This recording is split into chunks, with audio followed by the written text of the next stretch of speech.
Hello, everybody, and welcome back to another episode of Prayers in the Static, presented by Bards and Brews. How's it going, y'all? Oh, look at that. I've already realized something I've done terribly, terribly wrong that is going to bother me if I don't immediately fix it right this very second. It's not a huge thing, but we're still live. Say hello to everybody. Hello. Hello. Should we start introducing ourselves, or should we wait until the thing is fixed? Yeah, no, you could totally introduce yourself. This is a me thing that I accidentally fucked over the chat box, but now it is fixed. Okay, hey, I am your game master for today, Kendrick, or Kendo. I use they, he pronouns, and with me today are three absolutely wonderful guests and players. We will be going from right to left, starting off with Oleander. Hello, I am Oleander, aka Stray Nerd Boy on pretty much everywhere. uh what information are we covering? We can talk about your characters later, but yeah, just where what's your favorite spice? My favorite spice Yeah. is I think I really like just like crushed red pepper flakes because you can put those in so many different things, you know? That's good. They're That's really they're good. useful. Very Uh useful. yeah. I am at Stray Nerd Boy on TikTok, Twitter, Tumblr, places. Places. Awesome. Excellent. Sorry, I'm trying to fix some chop to my mic apparently that I have. Let me know if that's better. Next up, we have Josephine. Hello, everyone. I'm Josephine. I'm at Scary Dog Friend on Twitter and TikTok, mostly on Twitter. You can find me on this every time that we have a mothership session, but you can also find me every Wednesday on Girls Run These Worlds in the Roll for Luck campaign, where I play Jameson Young, and I look completely different from this setup. Every other Wednesday is also Dead Zone on Starlight Tales, and lots of other new things. And I also am a podcaster. If you are of age and like monsters, check out Monster Fuckers Anonymous, where me and my co-host Cleric34 talk about dating monsters. That's me. Awesome. What's your favorite spice?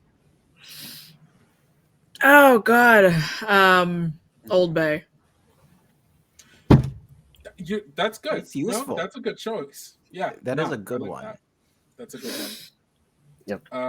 Awesome. And last but certainly not least, my co-host and fellow world builder, Ibrahim.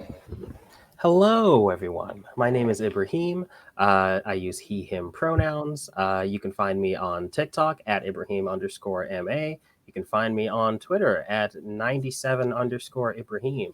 And yeah, I have opinions there. I talk about things there, and I play games here. So this is the more interesting of the places. Also, occasionally, every once in a blue moon, you can find me right here on Twitch on Ibrahim_MA. Yeah. Awesome. My favorite spice is scary spice. God damn it. All right, you know what? That's fair enough. Belial's Child 420, great name. Old Bay it's a spice mix used for seafood, poultry, and pork. It's kind of like it's not really like a Cajun seasoning, but feels Baltimore. Yeah. It's good. Try it out if you like a little bit of kick in your food. This isn't what the stream is about, though.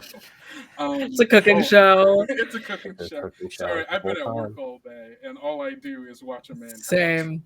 So that's kind of what I do. It's Maryland seasoning. I didn't even know it was a Maryland seasoning. Yeah. Huh. Well, the more you learn. See, that's why we do this here, so we can learn a little bit about seasoning. Yeah. Welcome back to our Old Bay Fun Facts podcast. We're going to talk about Old Bay. We're going to be here talking about Old Bay for the foreseeable future, so send in those fun facts. Yeah. We all know Mothership is actually just a secret ploy to learn more about seasoning. Yeah. Mm-hmm. Awesome. But yeah, today we are going to be playing Mothership, a sci-fi horror RPG. I believe this is all of our first time playing this game for the most part. Yep. So please forgive us. We are still kind of learning the game over time. There will be points in this stream where we will probably take, time here or there to look up a rule, look up equipment, that kind of thing. So just bear with us. Please be patient. Tabletop games, there are a lot of them out there, and we're all kind of learning every now and then. So that's that. Also, This is a horror game, so just up front, here's some general content warning for all of you. Violence. So that includes gun violence, general fictional violence for the most part, but there will be guns. There will probably be descriptions of blood. Um, there may be descriptions of um, oh geez, descriptions of research experiments that include bodily harm, um, and to degrees where it may or may not seem like torture. Um, their general capitalism and like having to live under capitalism, um, and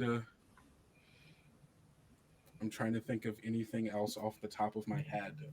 Um, not being in control of one's own body, um, and possibly some body horror. It will be. I know that's very vague, but we'll see where this game takes us.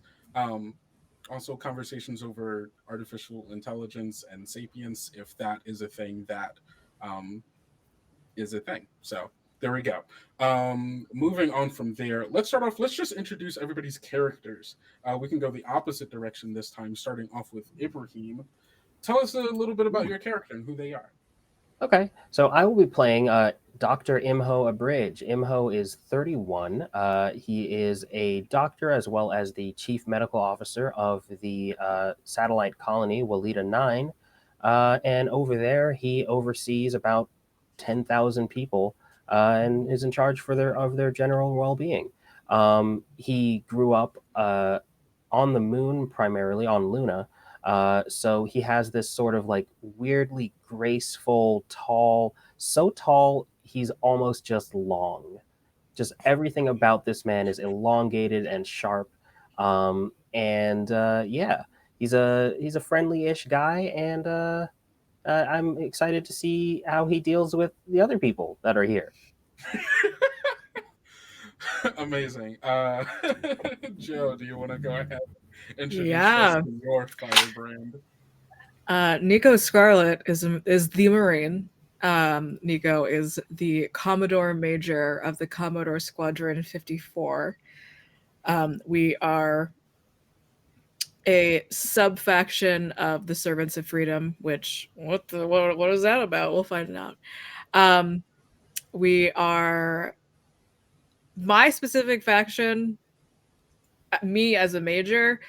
We are a flying group of piloting gender neutral frat boys, and we most of the time we are bullying people into giving us what we want. We're like hazing each other, and we are just a nightmare of a squadron. But results are made, and that's the only reason that we are still funded. So I don't know what else I need to say about that. I think Someone gave me a rank. Nice. And now you're going to make it everyone's problem. Everyone's problem. Oh yeah.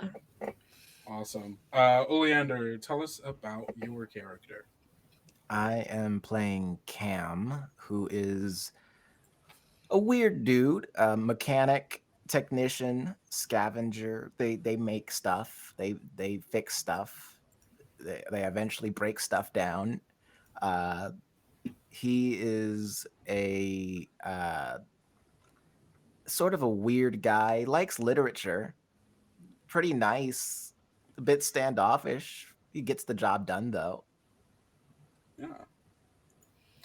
And all around a good guy, it just seems. Nothing wrong or weird about him. Awesome. I've stalled long enough. We have to play this game. Let's do it. Let's do it. Let's go. The year is 150 AE, and the 126,000 inhabitants of Butler's Dawn Station has woken up to the pulsating red washed sky. Golden writing crisscross the sky like barricade tape at a crime scene. Emergency maintenance. Off-colony comms are down while the powers that be try to keep the status quo. Work shall continue as normal.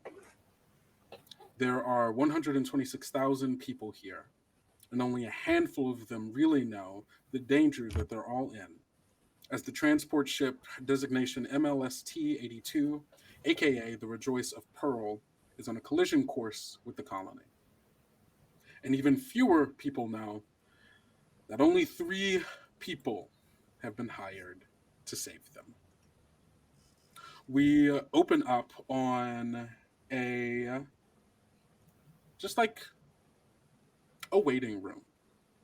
The 3 of you have been called in either through whoever your general employers are, be it a fixer, be it the head of the Commodore Squadron, be it board members of whatever company you are affiliated with. Whatever the case may be, the 3 of you were brought in by individuals to Zodiac Holdings, well, more specifically, Scorpio of Zodiac Holdings, headquarters on Butler's Dawn Station. The 3 of you have, of course, witnessed the kind of havoc that is taking place in Butler's Dawn currently, as people are essentially being forced to continue on with work, but obviously things are wrong, as no one can reach anyone outside of the station, and there's a general sense of tension and anxiety, especially amongst many of the higher ups in and around the station. The 3 of you are in this waiting room. It is a relatively large, sleek, kind of naturally like curved. Sorry, I'm going to back up a little bit. It's a sleek room with kind of red and purple landscape here, with red walls with like purple columns, like segmenting them, with bluish screened windows. It is very, very busy in here as well. The 3 of you, of course, are waiting for your meeting, but there are people moving to and fro, large groups of researchers, scientists, other seemingly random businessmen, moving back and forth very much in a quiet panic. Something is going on.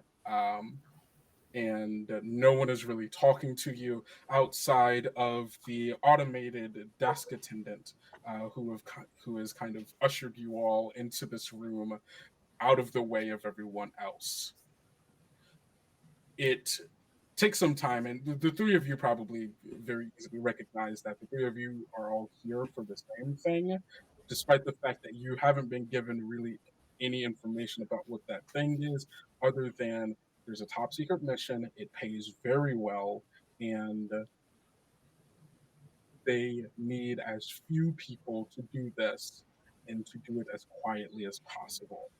And you'll get more information as, whatever the company decides to give you. So the 3 of you are all in this waiting room, probably sitting in very small, uncomfortable chairs next to each other. You all have been offered beverages of any kind that you want, because they can essentially fabricate any drink that you could think of. What are your drinks of choice? Whiskey neat. Of course. Of course. Dr. Bridge is drinking just a hot tea, unsweet, please. I'm fine. I'm not thirsty. All right, and the automated assistant obviously brings out your 2 drinks, and leaves you all here. You all have some time before you're brought into this room, or brought into whatever meeting you're about to be brought into, and it's quite apparent that the 3 of you are going to be at least somewhat affiliated with each other, I'm interested. Do any of you talk or interact in any way, shape, or form? I'm going to look over at Nico and like almost a double take. Oh, Commodore Squadron. I You got believe I've a worked name with for me? Do you? Is it anything else besides Commodore Squadron? Dr. Imhobridge. I've worked with your squadron in the past, although it was less work with and more I was there when an emergency situation occurred. Good people, good people. Yeah, when everybody was dying and everything. That is usually when doctors are needed, yes. And Imho will offer his hand. I give you a handshake that like just truly overcompensates, just like it's like really rough and everything. I give you like a slap on your shoulder. Consider that I a think Commodore Squadron handshake. I will not make this mistake again. Don't get me wrong, Doc. I really appreciate. I recognized you. I appreciate the work that you did for me and my people. Well, I don't know either of you in any way, shape, or form. I'm Cam. Hello, This Cal. smiley motherfucker over here. Is that the Earth accent I hear? Yes, I was raised by descendants of Germans. Not Pleasure to meet necessarily on someone Earth from the myself. old country. What the fuck is a German?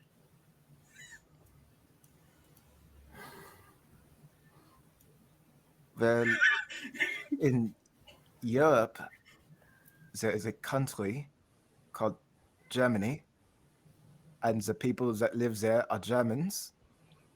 Well, That's crazy. okay. I was unprepared for such a question. During this awkward bit of silence, the automated assistant comes back out. And the automated assistant is actually there's a railing system going throughout this entire building. And you can see that there are essentially like small, about like head sized, like, like little bots on like hooked onto the railings that are like moving in and around doing all of their different tasks and such, and one of them comes over. It's like a little bot about head shape, has um has like little like small circular eyes, and like a little just like rectangular speaker as a mouth, and it says, Dr. Average, Nico, and Cam have been requested for meeting room 3. Please follow me. And it just kind of sits there and waits for you all to get up and follow. How long have we been waiting? Probably about 20 like minutes. Hours? No, 20. It hasn't been super long. But it's been like, a little over 20 minutes. I wonder what make and model it is. Buy a drink first, and then I walk. I will look at Cam just like, this one is difficult. Please do not put yourself at risk. And then I will follow. Okay. And he will get up and follow too. Yeah. So the 3 of you follow this robot that's like just ahead of you, like sliding along the railing. The meeting room's not terribly far away, but you're still having to push past large groups of people who seem to be starting to move things now. You can tell that it seems like either they're moving things from a lab to some kind of storage room, or maybe from storage rooms to some other kind of thing. But like it feels, again, the same. The energy feels a little bit more rushed now at this point. And the three of you are brought to a set of sliding doors that the automated bot kind of stops outside of, and as it does, and the three of you approach it, the door slides open, and it goes, "Please enter." Walk We in. enter. Go in. All right. The three of you enter what is, for the most part, a completely pitch black room. There, the only light was coming in from the sliding doors that open, and you're entering what essentially feels like a void. Um, there is like the echo of your footsteps against a metal floor as you walk in, and as you all take a couple of steps in, the door slides in behind, like closed behind you, leaving you in darkness for a couple of seconds.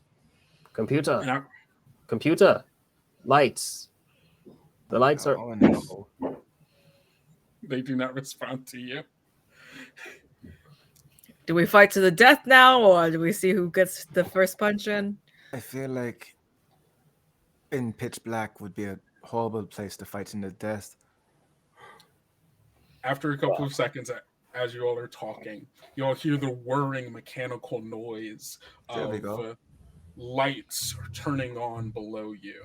And you see as the logo of Scorpio, which is like this 12 segmented umbrella,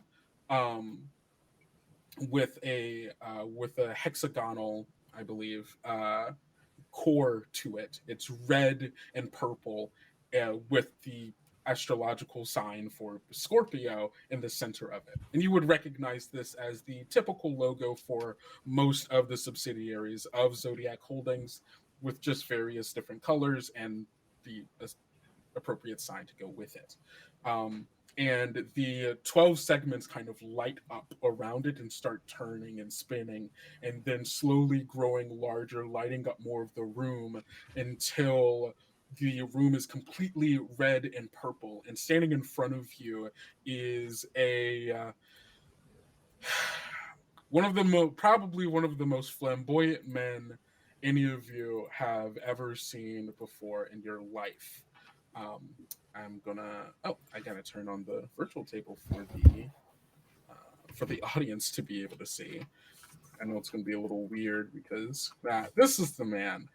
He's wearing this kind of weird orange and blue suit uh, with blue slacks, with orange and blue hair, lipstick, make like eyeshadow, everything matching along with it. You can see that he has some form of genetic modification, as he has a small pair of wings that are implanted into his back, and he's got a coffee mug with matching orange and blue along with them.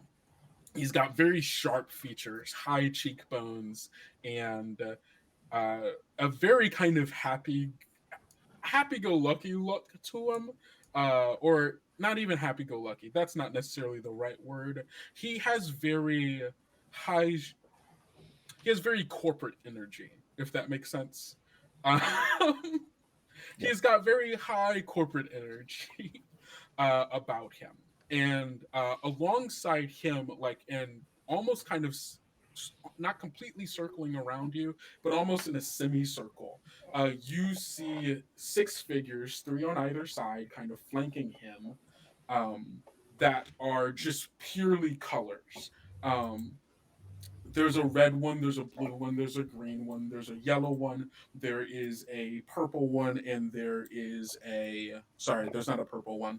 There is a white one, and there is a black one.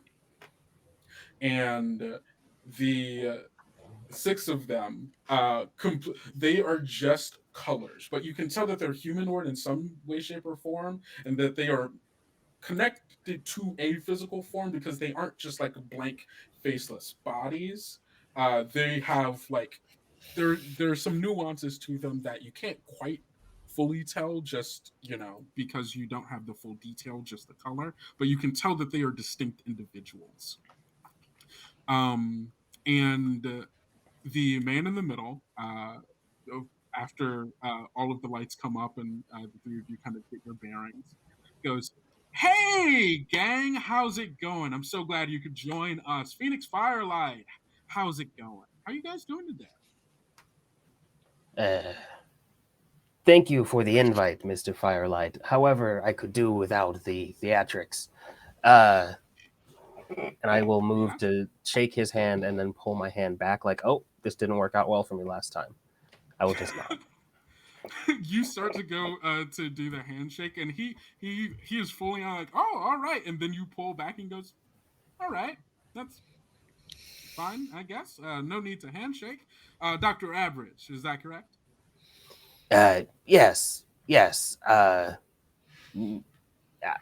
Do you have more information on why we're here? Do you need me to wait outside? Should we all have come in at once, or? Oh, no, this is perfect. It's better if we get all three of you settled across the board, just so I don't want to have to do this field three times, you understand?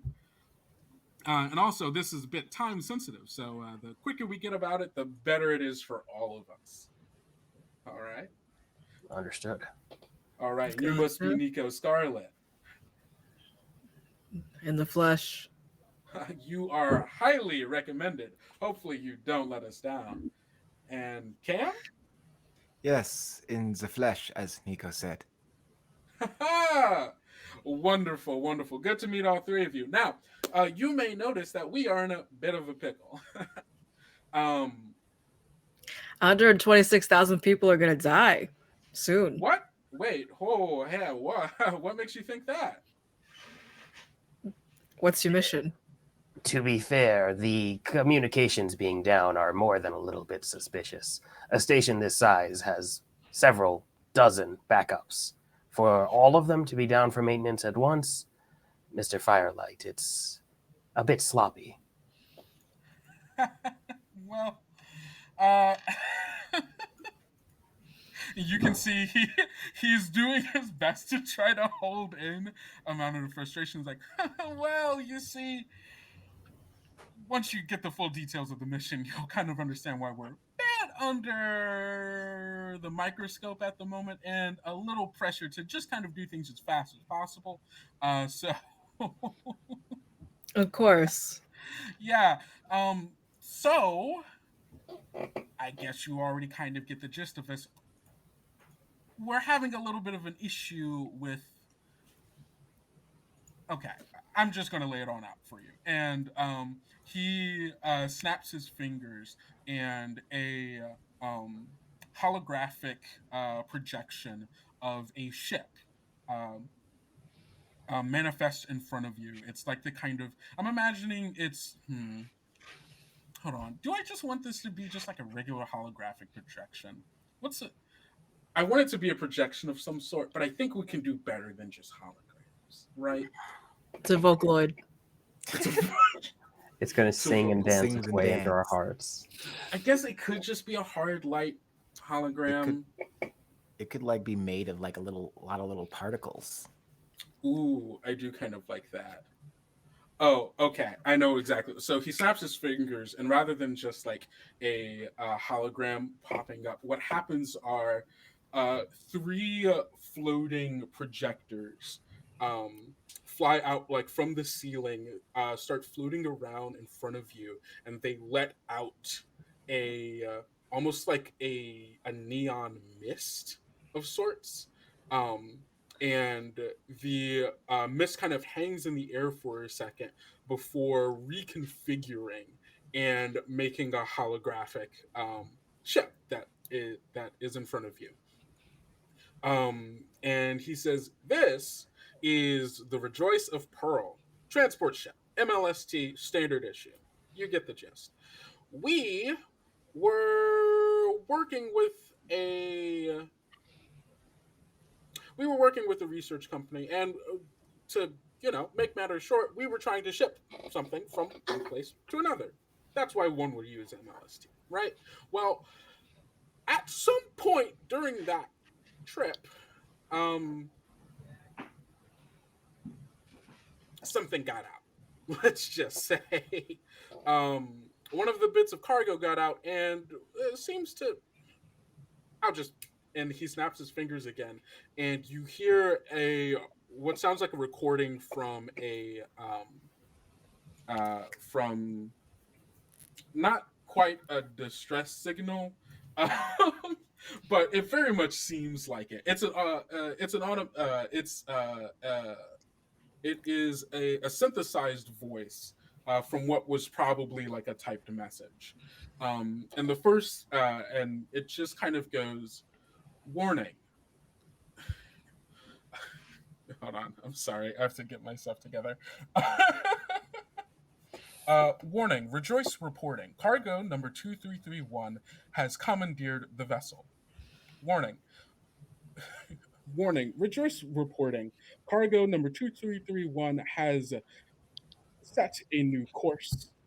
Warning, Rejoice reporting. Cargo number 2331 is armed and it is dangerous. Warning, Rejoice, and then it cuts off. And he goes, we got this message maybe about 10 hours ago. And let's just say the data that was sent over was less than good. And he snaps his fingers, and the projection changes to kind of almost as if zooming out on the ship. And you can see where the ship is, and you can see a model of what is most likely, what is most definitely the Butler's Dawn colony satellite station. Um, and just like a just like a dotted line connecting the two, and the ship's like moving along the line in a trajectory towards it. The ship is currently on a collision course with the station. I assume you can guess why that's a problem. That's a very Mr. Firelight. expensive station and a very expensive ship just breaks him. Some Also- rogue motherfucking cargo commandeered an entire ship. What was the cargo? That's classified information. Well, that's fucking stupid. I'm But- sorry, it's intellectual property. I don't have the. It's above my pay grade, more or less. How fucking above pay grade does this go? Above mine. I'm going to look at the And- holograms. Would any of you have the clearance to tell us a bit more of why 126,000 people may die and you are not evacuating? You have them, continuing to work? The 6 holograms around you, they kind of look like they're discussing amongst each other, just kind of like leaning back and forth. It looks like they're talking, but you're not getting any audio from them. And when you say that to, I guess, the nearest one to you, I'll say that one was the blue one. It kind of looks at you for a second and then looks back at one of the other ones to kind of like whisper and talk, and they just don't respond. Excellent. Bureaucracy. Look, I understand why you might be frustrated about the lack of information over this cargo. Please, trust me, I understand. But what I think is more core here is that we are running out of time. Based on our current calculations, it will probably take the Rejoice of Pearl maybe 24 hours before it gets here. It's currently going on full speed ahead, all right? And that's not great. So that's why we need you three. We need you to stop the Rejoice of Pearl, but we can't just have you... You can't just destroy the ship. You 100% can eventually, but we do need to make sure that cargo number 2331 is actually still aboard the vessel to make sure that it's destroyed. Do we got clearance to destroy it? 100% you have clearance to destroy it once you find it. But you need confirmation it has not launched a pod. Have there been any launches from the Rejoice? we actually have not been able to get any signal back from the Rejoice of Pearl after that broadcast. So we have no idea. It's cut off all signals to us. Is it a situation of a lack of transmission or a lack of people there to receive it? We're not getting a signal. That's what I can say. I think the cargo killed everybody. The Rejoice, do you have a crew manifest? How many people typically staff it? Oh, yes. And he snaps his fingers, and I imagine that you all have some way to receive data, right? What would that be? Like a data pad? Maybe. I think Imho has a straight like cyber link in his neck. So like I imagine that anyone could have their data pad, their terminal anywhere they would like, but perhaps like in Imho's case specifically, he'll have a terminal right behind his ear. Okay. That will feed into his glasses.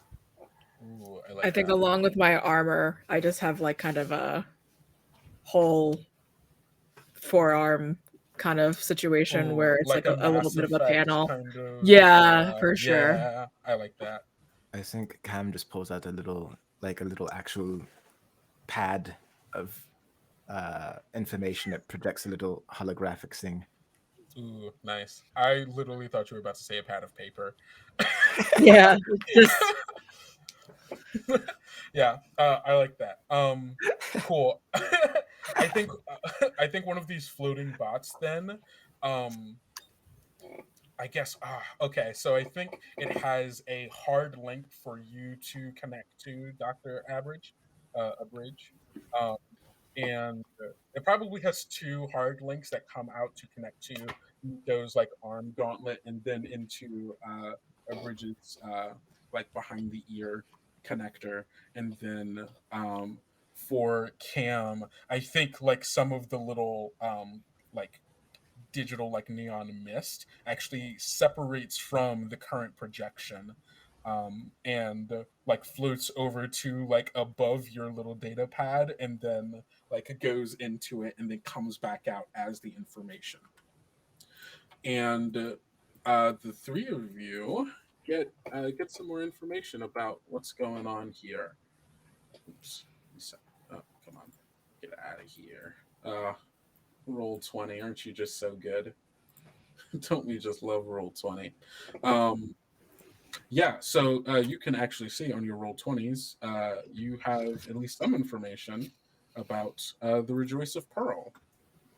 And I'm also going to let you all be able to see the crew members of the Rejoice of Pearl as well.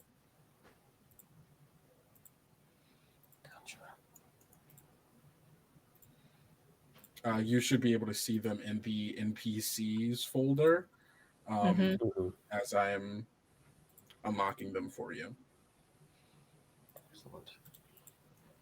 Rejoice of Pearl. Kotai Manufacturing. Oasis 6 to class. 8 workers. Low maintenance AI management. If you wanted to keep a secret, low AI on a transport ship is definitely how I would do it.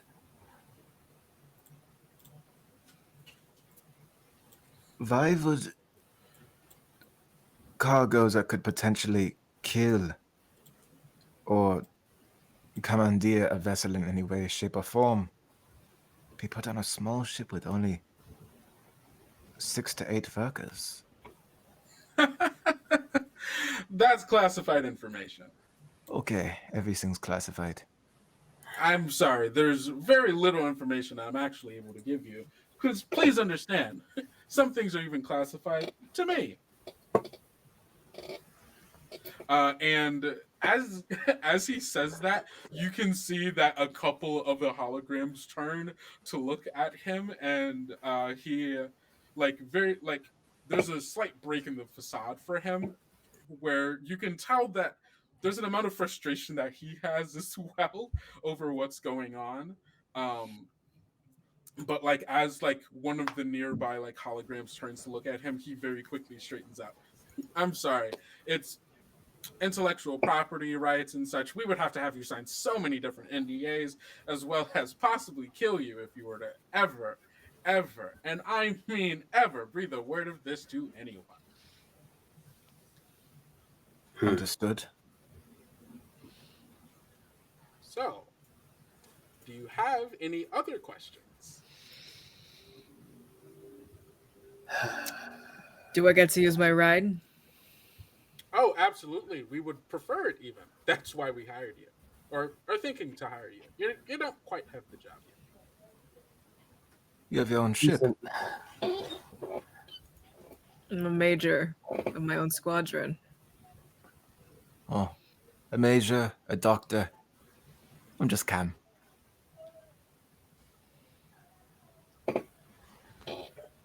I'm sure that I your don't know about contributions that. will become apparent over time. You do not need to reveal your secrets immediately, Cam. I'm sure I'll be promoted to some lead technician one day. But for now, I'm fine just fitting in where I'm needed. Okay, weirdo. Right. We love to hear that around here. People just doing their jobs. Now, speaking of which, does pay highly. We're talking at least 6 figures. All right. We're talking big, big, big. Of course, to your employers, however they decide to pay you from there is up to them. But this is very important to us. So, if you're willing to accept, we have 2 clauses. First, you're obviously signing NDAs. Never breathe a word about this to anyone ever under any shape or form. Trust me, we will know. Second, Nico, your ship, does it use any AI management? No. Perfect. We're going to need everyone to go AI-less on this one, all right? We know. It's a little bit inefficient. We're so used to our technology doing a lot of the stuff for us, but for this particular assignment, we need everyone cut off and suppress all forms of AI. Just for us. Just this one mission. That's all. Is No this worries. just to go off the grid, or is there a specific reason? That is confidential information. I see. No No robo-docs on this one. worries. No worries, No everybody. robo-docs. I got a mathematician on crew. So coordinates shouldn't be too big of a deal. Awesome. We'll feed that to you right now, and you get the little boop from the hardwired drone flying above you. Any other questions? Should I be concerned about a biological agent? I am aware that you would not typically just have a doctor on staff for a mission of this sort. Is this pathological?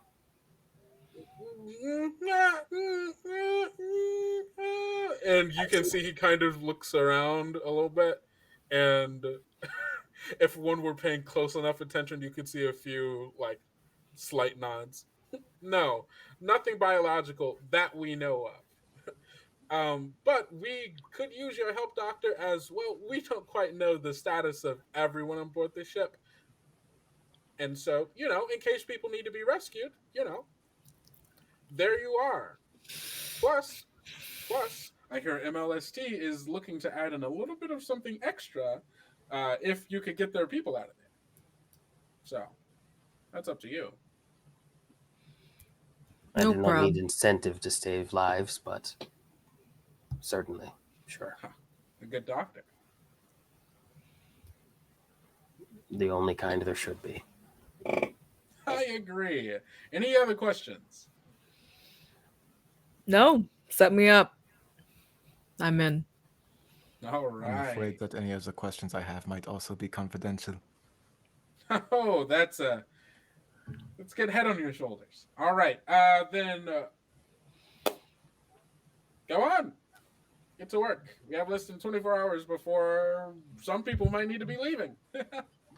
No Is there pressure. any chance at all that we could get one evacuation vessel?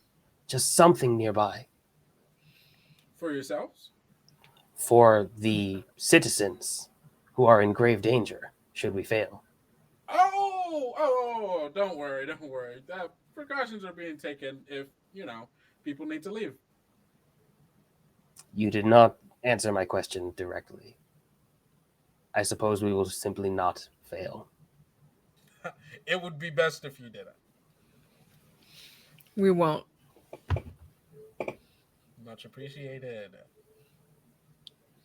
Nico, where is your ship docked? We probably can't see it from here, but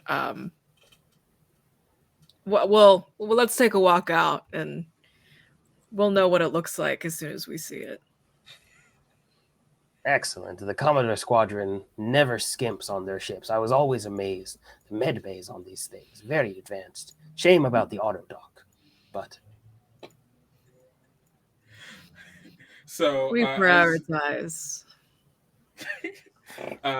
as the three of you leave and head on over to the dock, Nico, can you describe your ship to me? Or for the audience, even. I like to imagine Dr. Bridge is like just talking about like, oh yeah, the Commodore Squadron, like the ships are like incredible, like the bigger ones, blah blah blah.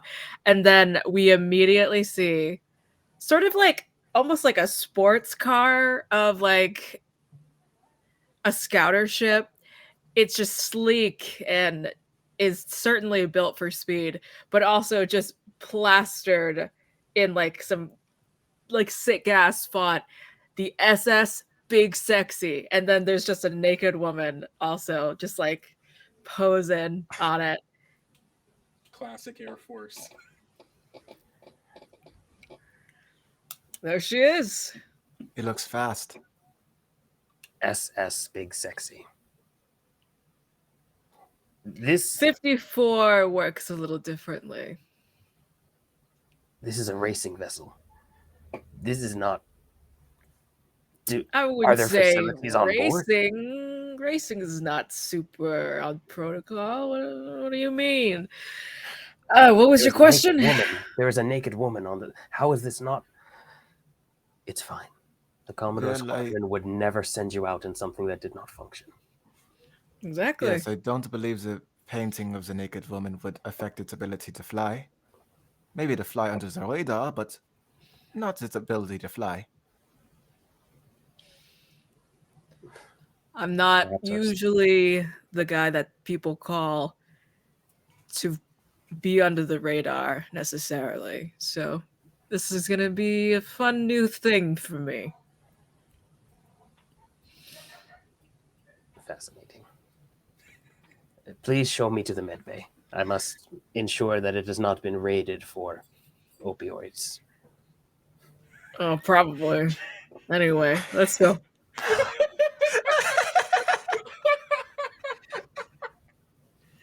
Probably. Who knows? Awesome. So the three of you board the ship. What does the inside of the SS Big Sexy look like? Oh God, it is like not overwhelmingly so, but it is tinted pink, metallic walls.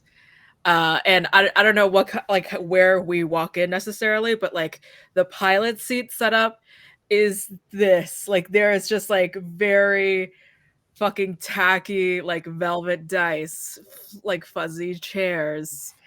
There's like super vintage like Playboy magazines that are on like iPads just like thrown around everywhere. It's just like classic weird like 70s, but for some reason in the future kind of garbage. And there's like posters on the walls and everything, and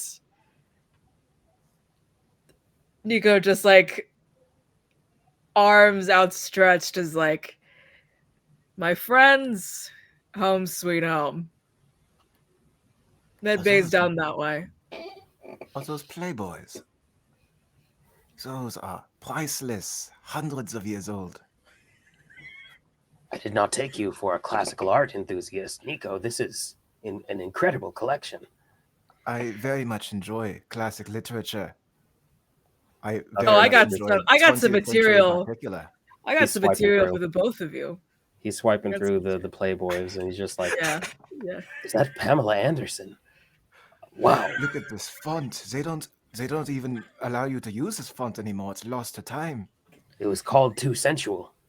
If you flip to this page, you can see a woman who has a bottle of iced tea just right up there. Incredible. Wow. That would never be allowed. I will go inspect the med bay now, but I Yeah. will come back for this later. I didn't know the human anatomy could do that. Oh yeah.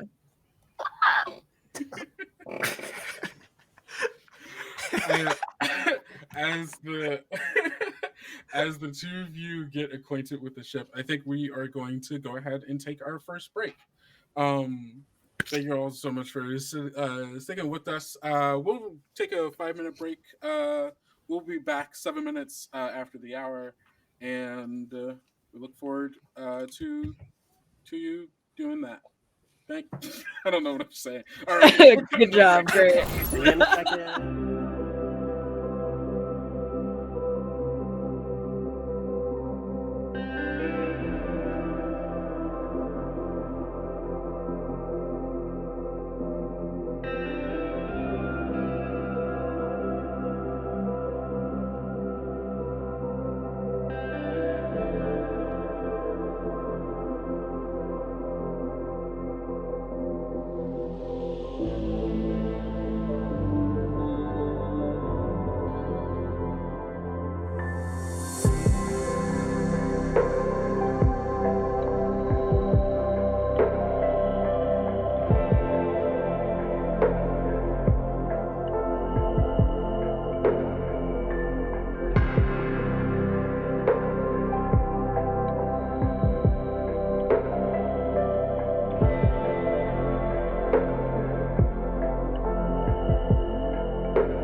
getting acquainted with the SS Big Sexy, the kind of layout of it.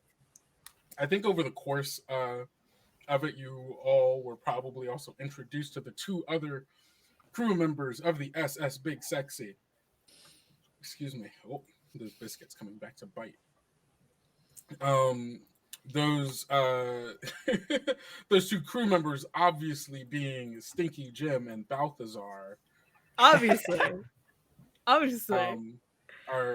favorite. Oh no. Oh jeez. Dang it. I love you. Aw, beans. I really love you. Please do the thing that I want you to do. What's going? Oh my god. I'm What? so shocked you don't have night mode on. Oh, the reason why I don't have night mode on because it messed with the way that what's it called? Roles showed up, but we're actually not doing a roles game in here anymore, so it doesn't really matter, I guess. Man, wow, it's really being Roll20 today. That's for dang sure. Damn. Are you gonna let me get this? What is going on? If it's one thing Roll20 is not going to do, Hey, it's there we go. Roll20. It's Roll20. All right. Okay, cool. So true. Bam, there we go. For the audience, so now you all can see. All of you should be able to see them in the NPC folder. Is that correct? Yep. Awesome. So just for the audience here, Stinky Jim is this this the Spalding person. He actually does. It's hard to tell in this image, but he has like a rat tail going on. He's tied the rest of his kind of like palish lavender hair in a ponytail. Got a bit of a gut, goes shirtless, but does definitely have like the armored portion of his uniform on over the shirtless part. He helps. What is his role on the ship again? He's real good at math. He's real good at math. He's the navigator, and to some degrees like can engineer, but that's not like the main thing. He does very basic stuff, but he's everything numbers related. That's his thing. Awesome. Does Stinky Jim actually stink? No. Okay. Thank God. That's good to know. Thank God. Yes, in this closed, pressurized cabin with the man who hasn't bathed in days. Wonderful. Awesome. So that's Stinky Jim, and then you also meet Balthazar. They are a genetically modified individual. You can tell that they have like a lion's tail and some weird kind of feathered ear thing kind of going on. Their color scheme seems to be pink and blue and white, which wasn't necessarily on purpose, but I guess Balthazar is trans, so that's cool. And they rock the look, so I dig it. What is Balthazar's job on the ship? I think Balthazar is definitely like second in command pilot, but also focuses. I think both of them to certain degrees are like gunners, absolutely. But Balthazar just really rounds out, I think, most of the roles. Got it. They're basically like a jack of all trades kind of deal. Understood. Yeah. Understood. The three of, I guess Dr. Average and Cam, the two of you meet Balthazar and Stinky and Jim, kind of get a sense of how they work on what they do on the ship. You all can, if you all want scenes with them, I will more than happily oblige. I think we need to get at least one of them in here. Okay, I'm down. Yeah. Hey, Stinky Jim! Yeah. Why don't you come over here and meet the new crew? Yeah. I was actually taking inventory, but yes, I have time to meet. I think Stinky Jim Stinky Jim has like a private, it's not really private quarters because there's not like a door that separates it, but it's more like a little nook that's just like like an alcove in one of the hallways in the ship. It's got like there's a beaded curtain that separates him from like the rest of the hallway. And you see him kind of scoot out, stick his head out of the beaded curtain, looking around. He's wearing sunglasses inside, which obviously aren't necessary, but you know, it's his style. It's what he rocks. And he looks around. He's like, who's the fresh meat? Fresh meat? Stinky Jim. Am Dr. Imho Abridge. It is a pleasure to meet you. Excuse me.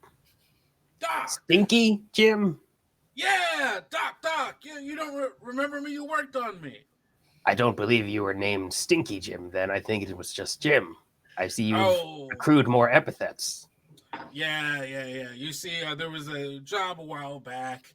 You know, there was some biochems involved, and that stuff stains like the Dickens, you know? Well, I'm glad the stench is gone. I can't tell. It burned out my my nose buds is what I was about to say. Right, your olfactory tract. Or nose buds. Whatever those are called, yeah. Right. How are your injuries healing? You seem to be well. It seems like the spinal reconstruction has taken. You still have sensation? Still have sensation, Doc. They had to cut off the legs. It's a damn shame. Oh. And you see he crawls out, and he is wearing pants, but they're tearaway pants.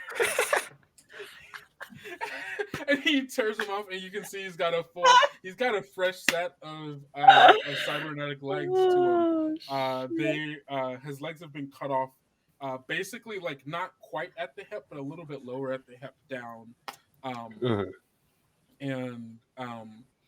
And he's like, yep, had to cut him off. But honestly, you know, Squadron's got great health care. So able to get these fresh puppies in like a month.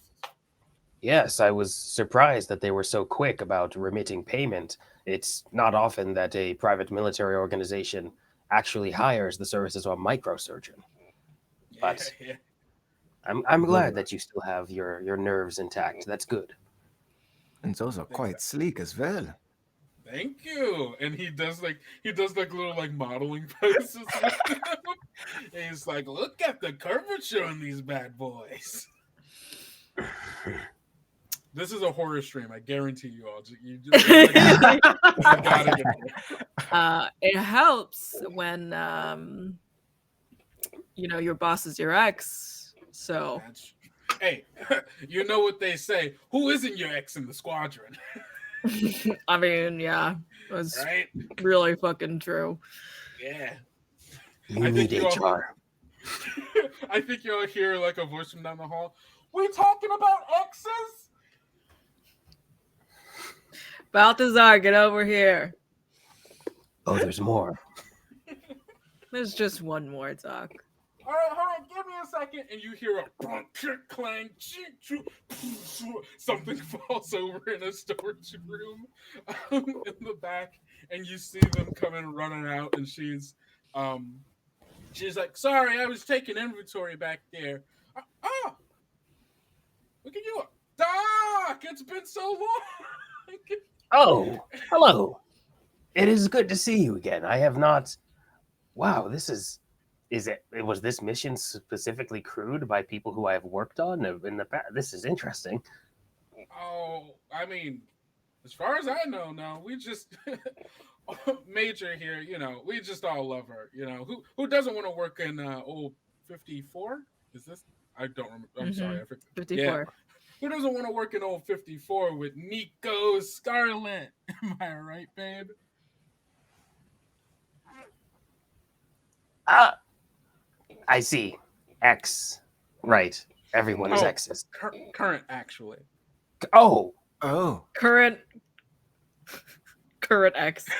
Current X. We're the most recent X. Yeah. Oh. My condolences or congratulations as appropriate. We go through them here. I give it 2 months before we're back together. Yeah, probably. Excellent. Why's the doc here? And this guy. I'm Cam. Hey, Cam. Just Cam, apparently. You see, she kind of looks you over a little bit. Hey, Cam. Hello. So this was that fucking this was that mission that I was talking about that I wanted the both of you, specifically Stinky Jim and Balthazar, to come along with me on this whatever the fuck it was gonna be. We're in good hands. We are I send over like the brief of everything in general and schematics and whatever. And I basically am just like, I think so. Basically, we were sent on a suicide mission, and we're all gonna probably die. But let's just do our best. I'm gonna look over at Cam. That's where I go. I'm just looking over at Cam like I didn't understand that this was a suicide mission at all. I thought that we had very good chances. Y'all, we have 24 hours to stop a ship that is hurtling toward a population of 126,000 people who are still working. Well, when you put it like that, it does sound quite a bit like a suicide mission. I'm seeing the difficulties now. But who knows? Maybe, things pull through. We could have died multiple times already. How fast do you think this ship can get there? Pretty fucking fast. Yeah, you see Stinky Jim also has like one of the holographic like arm gauntlet like data readers, gets the coordinates from you. You see he's like typing away at it. It's like, we can get there in like 20 hours. 20 hours 20. of our 24. We have 24 hours? Damn, we better start moving. And you see he grabs his pants off the ground, throws it over his shoulder, and starts trotting down the see if you can get us, how much time would be better? Not 20 hours, obviously. Maybe like 12? Can you try and get us around that number? I don't know I don't know what you do. If we're going fast and ignoring the speed limit, we can get there in 12. Absolutely. Just take the speed limit out of the equation. Are you telling me I could go full burn? Yeah, of course. Oh, baby! Oh, we can get there in 10.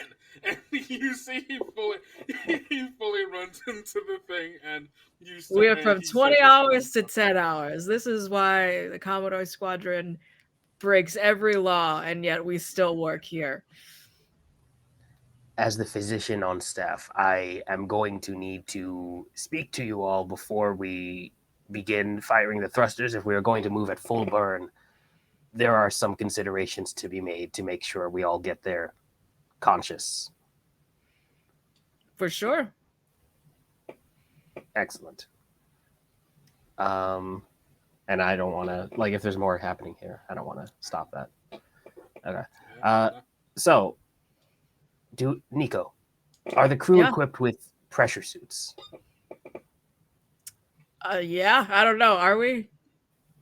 I would hope so if we're going to be launching. Well, I think we usually go really fast. So we have to have them. Yeah. Okay. Excellent. Yeah. I hope that you have some that will fit me. Beyond that, we are going to need to juice up.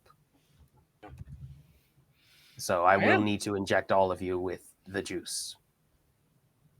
With the juice? Is it juice? What is the juice? It's a chemical cocktail. Various, I believe you would call them uppers, vasodilators, things to make sure that the blood vessels carrying blood to your brain are able to do so.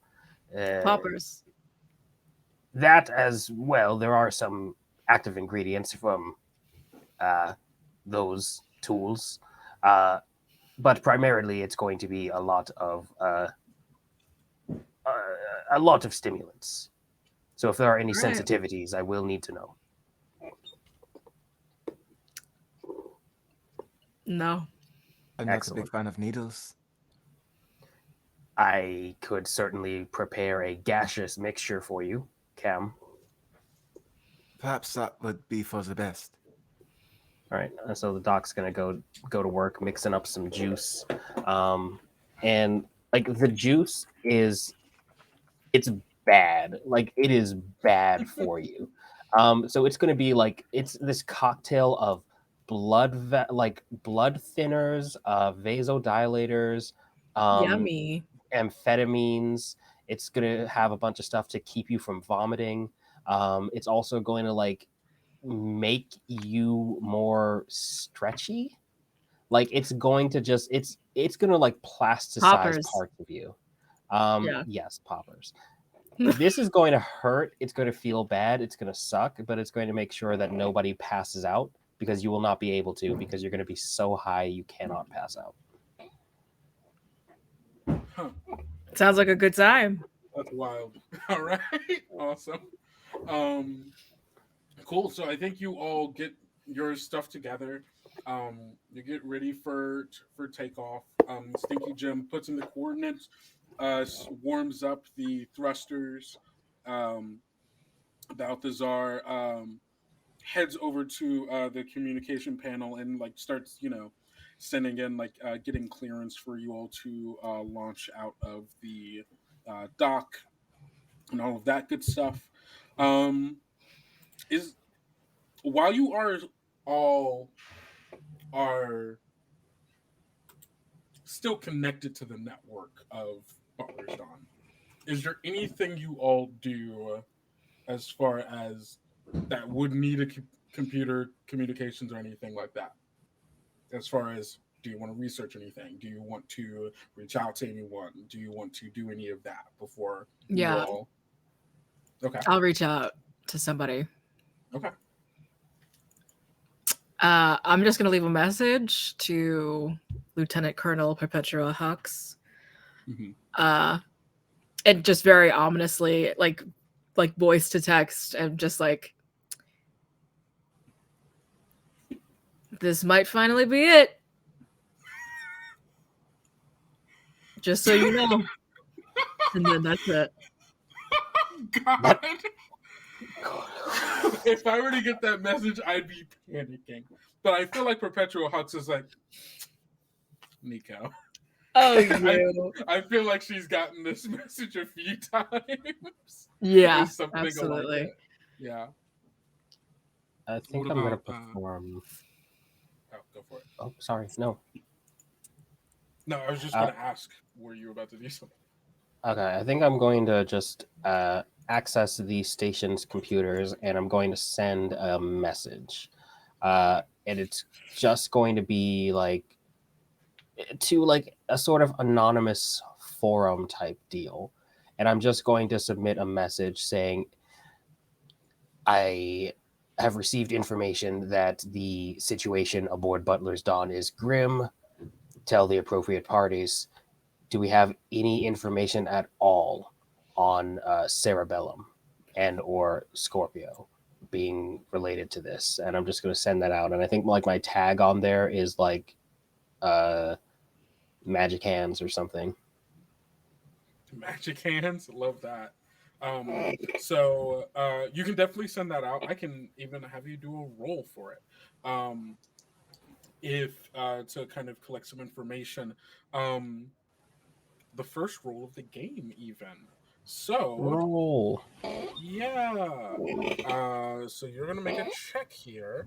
I have to double check if I'm asking for the specific skill or if I'm asking just for the stat, and then you can use whatever skill is appropriate.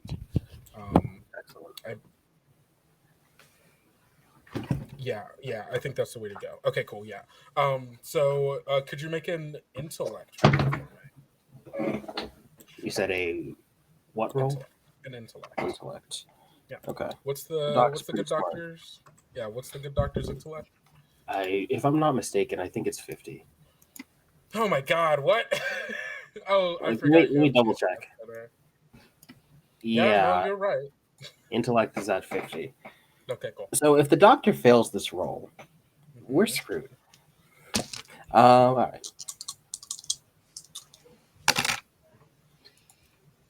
Wow.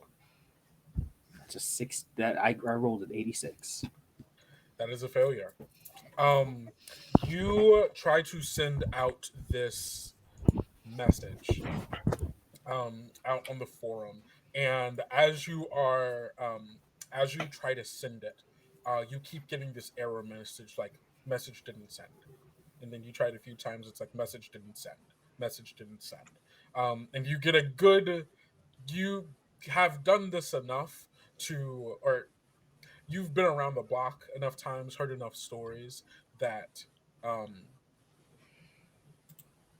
there is probably either a lockdown full on communication. I mean, you already know that communications outside, going outside of the station, are fully shut down. So you already know that you're talking within a closed circuit.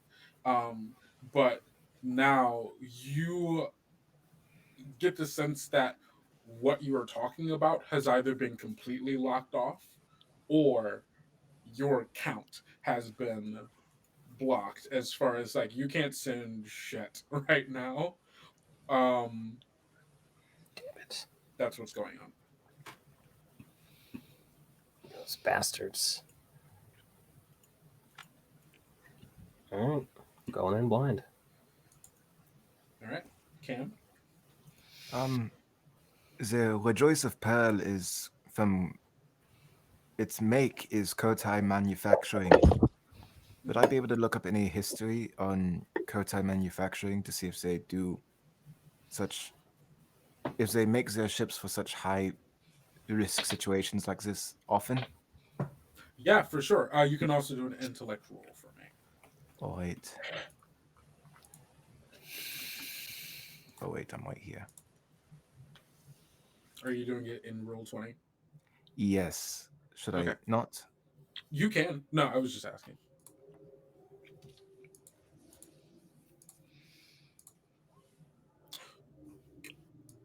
Uh, What did I Nice. roll?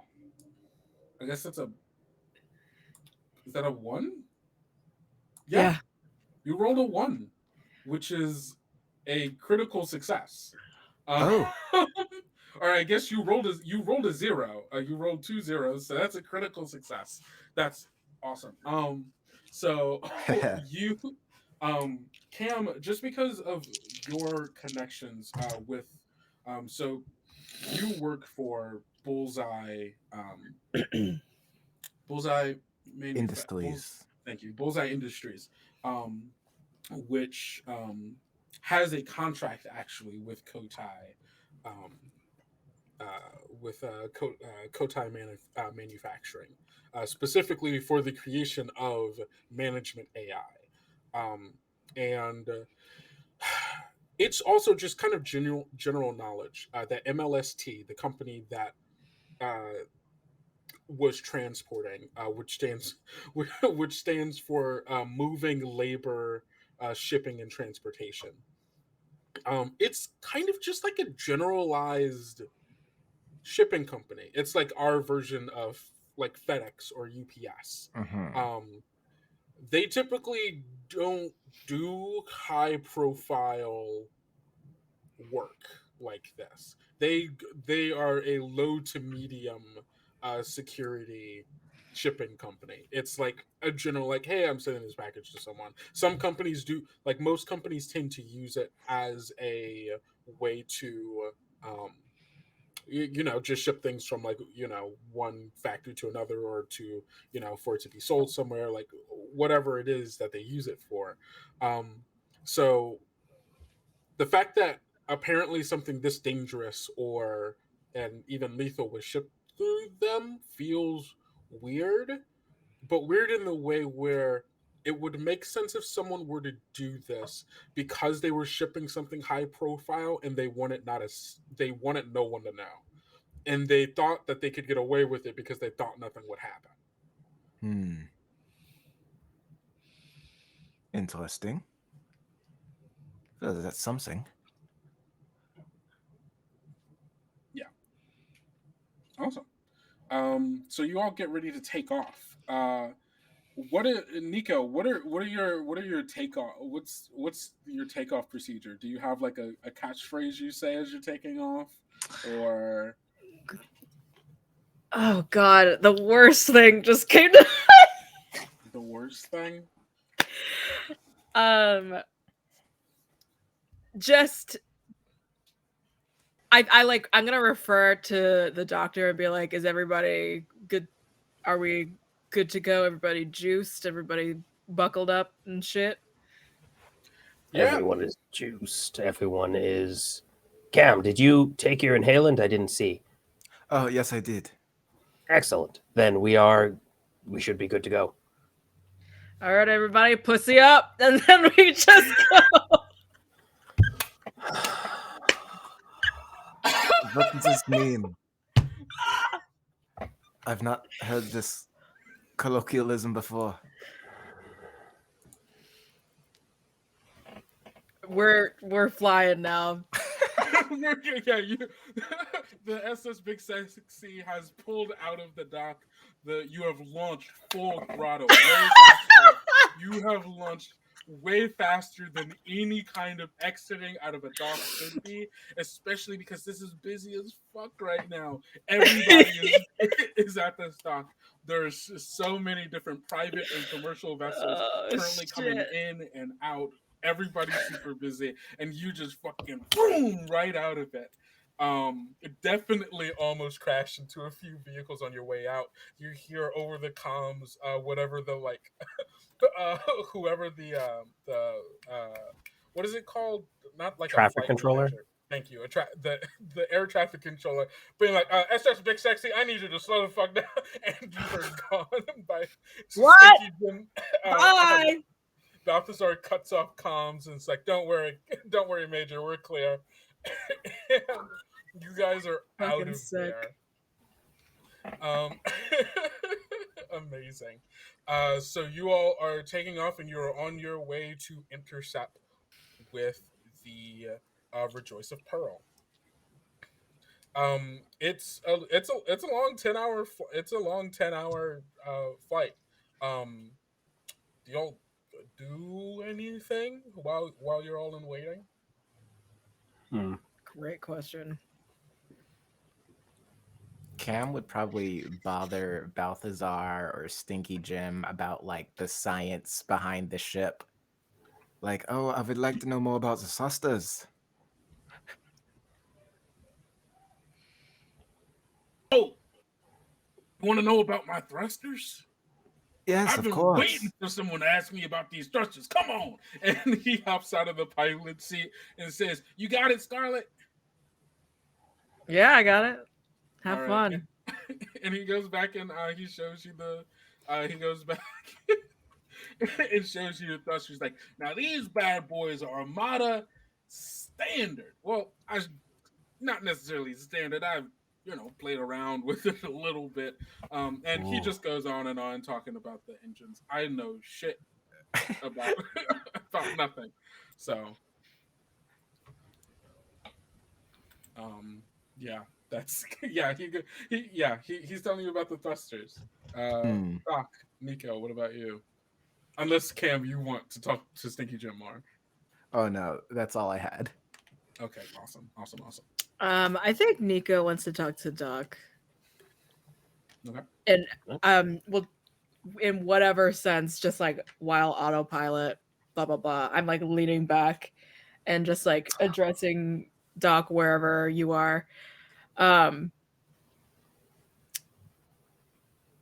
What's been on your plate ever since you helped us out all those years ago? Well, I was promoted to chief of medicine aboard the Walita 9, so that's been Congrats. it's been very nice. I've gotten many opportunities to work with people in a more personal sense than combat medicine ever really gets. And you, Nico, you weren't a major last time I saw you, No, I was. were you? Yeah. Hmm. Still a major. Indeed. Huh. Do you have any plans for further advancement? Well, it's a whole sordid tale of going back to the boss is your ex conversation.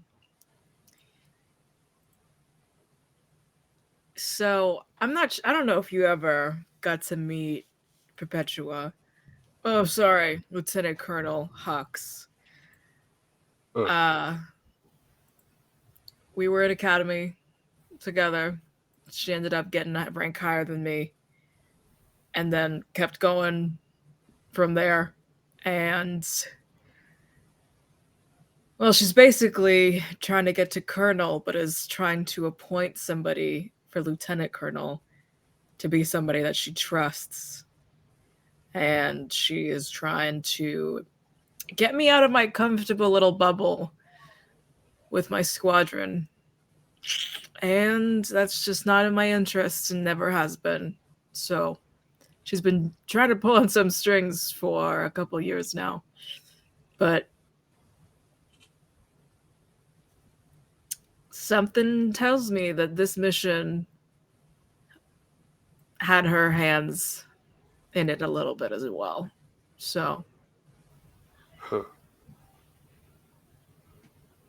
For what it's worth, Nico, I might disagree with some of your methods and conduct, but I believe you'd make a very good lieutenant colonel.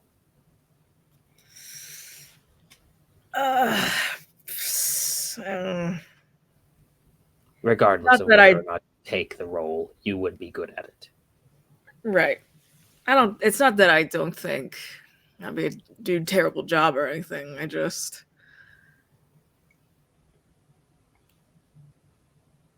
if it ain't broke, don't fix it, kind of thing. An interesting attitude. Oftentimes in medicine, it would be easier to leave it broke, or leave it if it were not broke.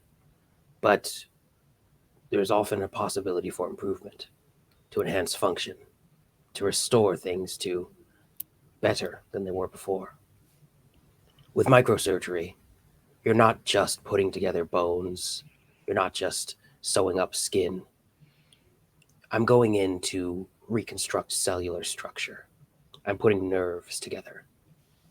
And when you're working at that level, there are many things that are good enough, but could be better. It's really funny because you're like anime, like glasses, like sheen going on right now. Yeah, that makes sense.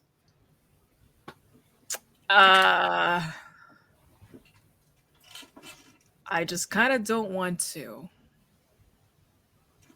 That is fair enough. And I realized you were wearing glasses. Please continue.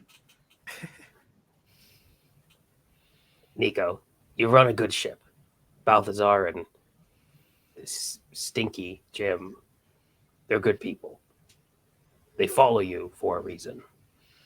I would perhaps consider if that reason were not related to your ability as a leader. And if that were the case, perhaps leading more people would be a way for you to keep more people safe, a way for you to protect more people.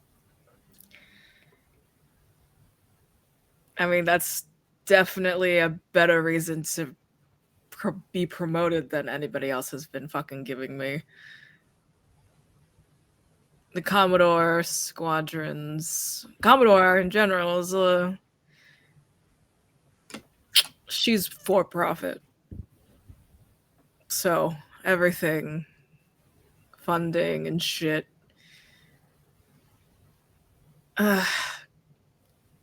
We do a good job, but not for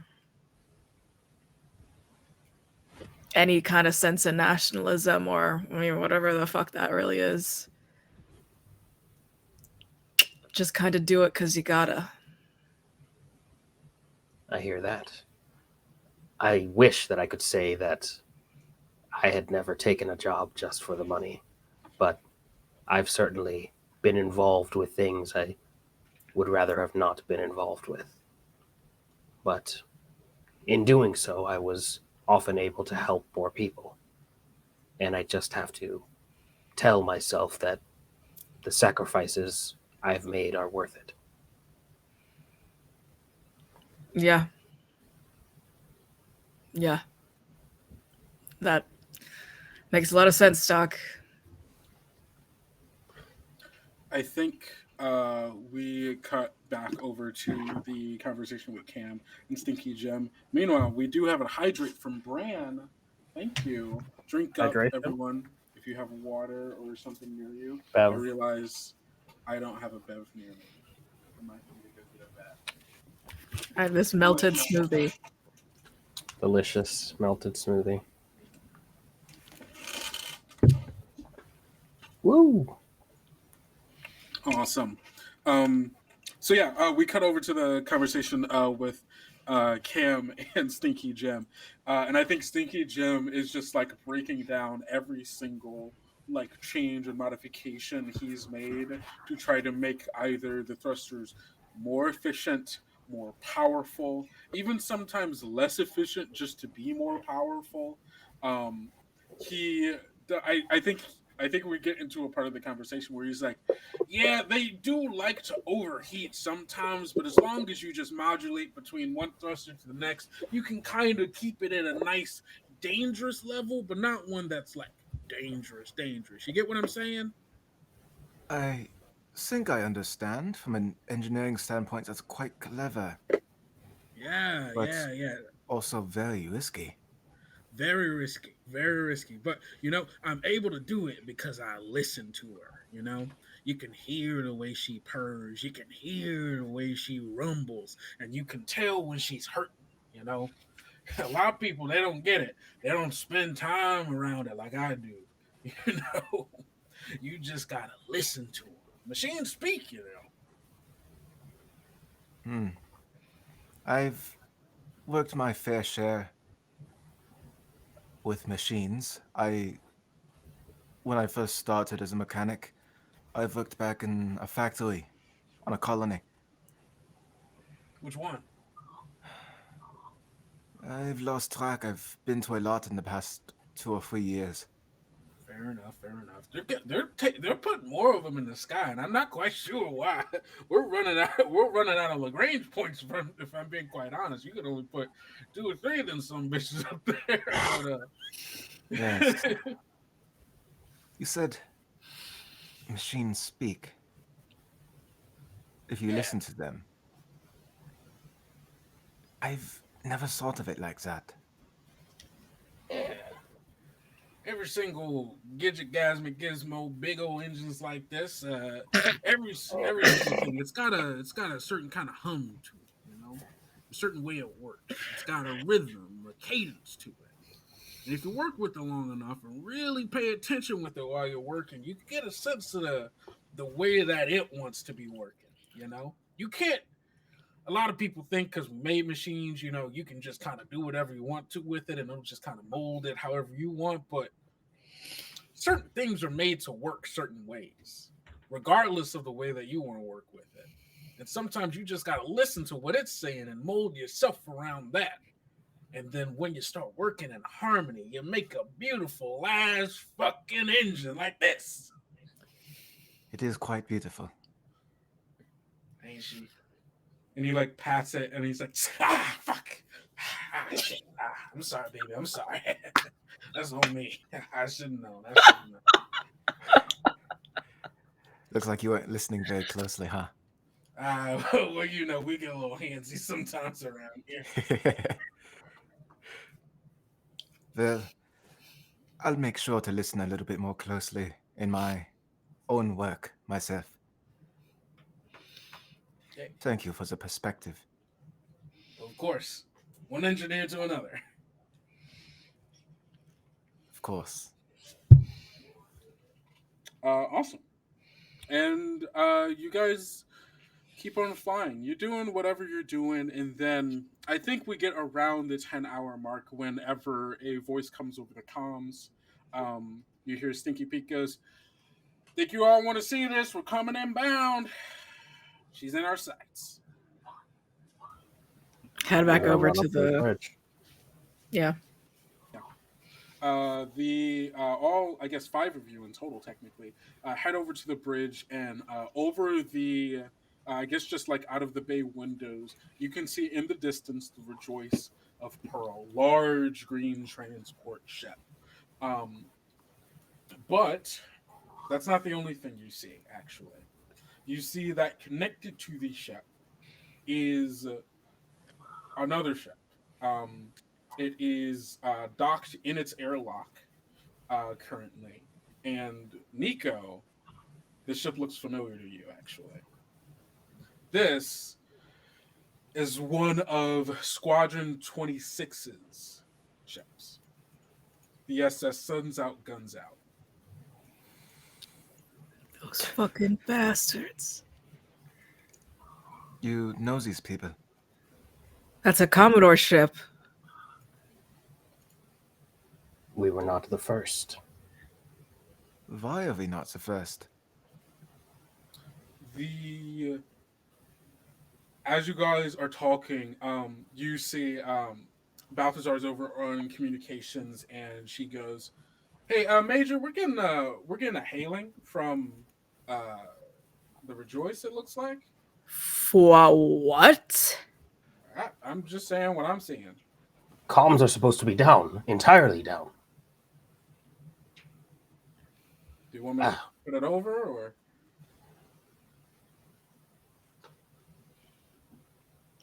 I am like prepared to take the comms, and I just like look at the doctor and Cam like, should we just check it out?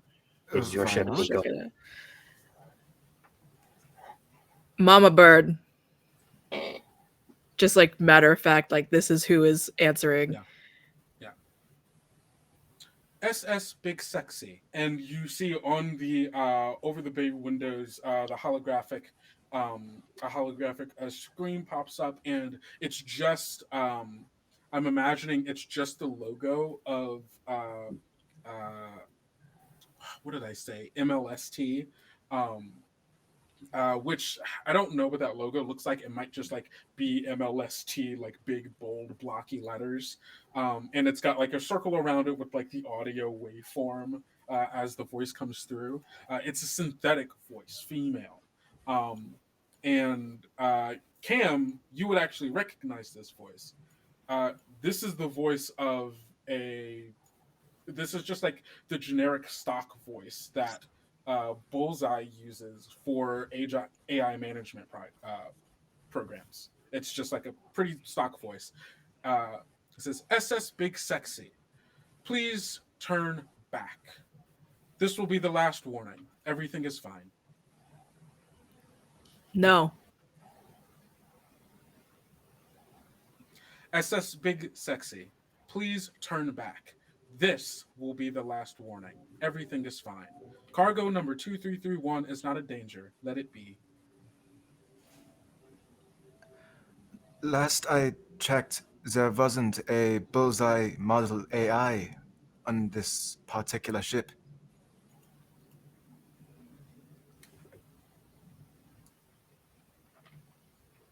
"If you continue to pursue, there will be no choice but to destroy you. Please turn back. Everything is fine." Are the crew of the Rejoice of Pearl safe? "You have been warned." And comms are cut off, and you see the SS suns out, guns out, decouples from the airlock and starts heading in your direction. And Nico, you can very obviously tell that its weapons are gearing up to fire. And with that, we are going to take our second break for the night. We'll be back, everybody. We'll be back in 10 minutes. So we'll be back 7 minutes after the hour. Please stick with us. We're in for a bumpy ride. All right. Woo!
And we're back. Thank you all so much for waiting for us. We're in the final hour of our game or so. If you are just now joining us, the SS Big Sexy is currently being targeted by a fellow Commodore Squadron ship, the SS Suns Out Guns Out. After having decoupled from the Rejoice of Pearl, which is currently going full throttle on its way in a collision course with the Butler Dawn station. And the three of you are, or not just the three of you, the five of you, alongside Balthazar and Stinky Jim, are sitting in the bridge, watching as the SS Suns Out Guns Out is decoupling and on its way towards you after having received very ominous threats from a management AI program that is, well, threatening you, I guess. So here we go. We're now getting into the actual mechanics of Mothership, so please bear with us as we are learning how to do this. So if I'm remembering correctly, or as the back of the Mothership book lets us know, for each combat, as combat begins, we're going to check for surprise. I don't think you are all surprised just because they warned you that it was going to happen. So I don't think you're all that surprised. So we're gonna start off with a speed check from the. Is it a Ibrahim? You might have a better answer for this. Is the speed check going to be between the two ships, or between the individual party members on the ship and then the other ship? It's between the two ships, so we're going to use our ship stats here. Okay, cool. Sounds good. So you all have your ship stats up. I am pulling up the ship stats of the Suns Out Guns Out, and we will Big do Sexy is competing. fast. Big Sexy is very fast. All right. Joe, do you want to do the roll for it? Okay. Here we go.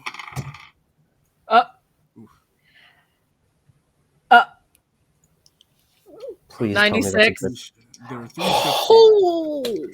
So the SS Suns Out Guns Out rolled a 97, actually. Which Yes! Is also but there's one more ship here, obviously. Damn it. Hold on, I have to look at the Rejoice of Pearl stats here really quick. Ooh, that is a success with a 31. So the Rejoice of Pearl is going to go first. You also already did your speed check, so you fit. Oh, do they not do a speed check? You only do a speed check. Got it. I guess. Reading the thing. I thought it was a. Okay, enemies. It's not an oppose? I'm looking at the thing right now. I'm looking at the combat flowchart, and it says make a speed check, fail, enemies take their turns. I also thought that it was an oppose check. Either way, the Mother of Pearl goes first. Not the Mother of Pearl, the Rejoice of Pearl. Mother of Pearl. Fire on the poop deck. So the Mother of Pearl does not slow down, is still on its full burn, and is like even after the SS Big Sexy has decoupled from it, is still going full throttle right at you. It is ready to just run through you. It's a bigger ship. It would take damage, obviously, but it's ready to just like crash right into you. So it's going to roll a combat check here. Versus your speed, I guess. Yeah. So another speed roll from you, and then a combat check from it. Oh, hell yeah, baby. What'd you get? I got a 12. It rolled a 40, so it failed. Describe what it's like as the Rejoice of Pearl is simply just attempting to crash right through you. I think in truly the most like Cowboy Bebop-esque like jazz starts playing for some reason. Nico Yeah. just like fully this is a car to Nico. Like it just as it's like really rough. Like everyone all of a sudden is like moving, like falling to the ground. Shit is like knocked over, but Nico has just like fully like swerved us to the side and like gotten the whole ship just like teetered over, but then we're back. Yeah. We're back stable, and I am just kind of like, hold on tight, everybody. It's like just like completely after the fact that she did that. Yeah. Awesome. Yeah, no, you completely spin out of the way. I don't know if Kim or the doc had any time to brace yourselves for this kind of reaction. Balthazar and Stinky Jim were on it. They both have like built-in like not even like handles. They're basically just like straps like on all of the chairs essentially. Yeah. You're just holding on to as this whole thing goes off. You like spin dodge out of the way as the Rejoice of Pearl is passing you. But as it's passing you, the SS sends out guns out like rounds or like comes around it trying to flank you with it, and it is going to attempt to fire off its its rigging gun at you.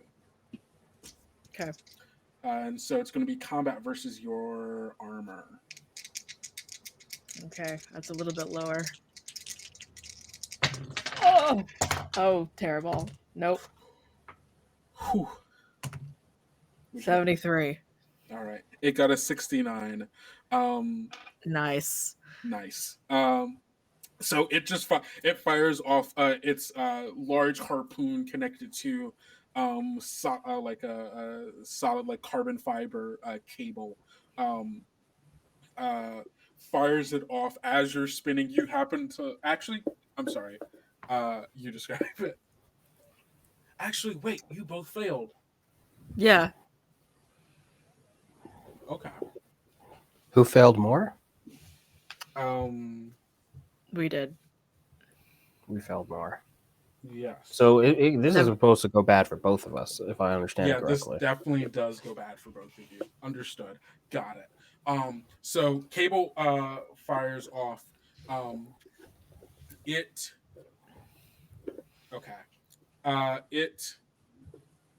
nicks the big sexy. Not enough to do like any real structural damage, but it definitely does rattle you all inside. Yeah. You all are going to take some stress from this. Okay. You all are going to take I guess how much do you all usually take per? We start at 2. Yeah, you all start at 2, and then when you get hit, hold on, I'm looking for where stress is in here. Again, stress 25.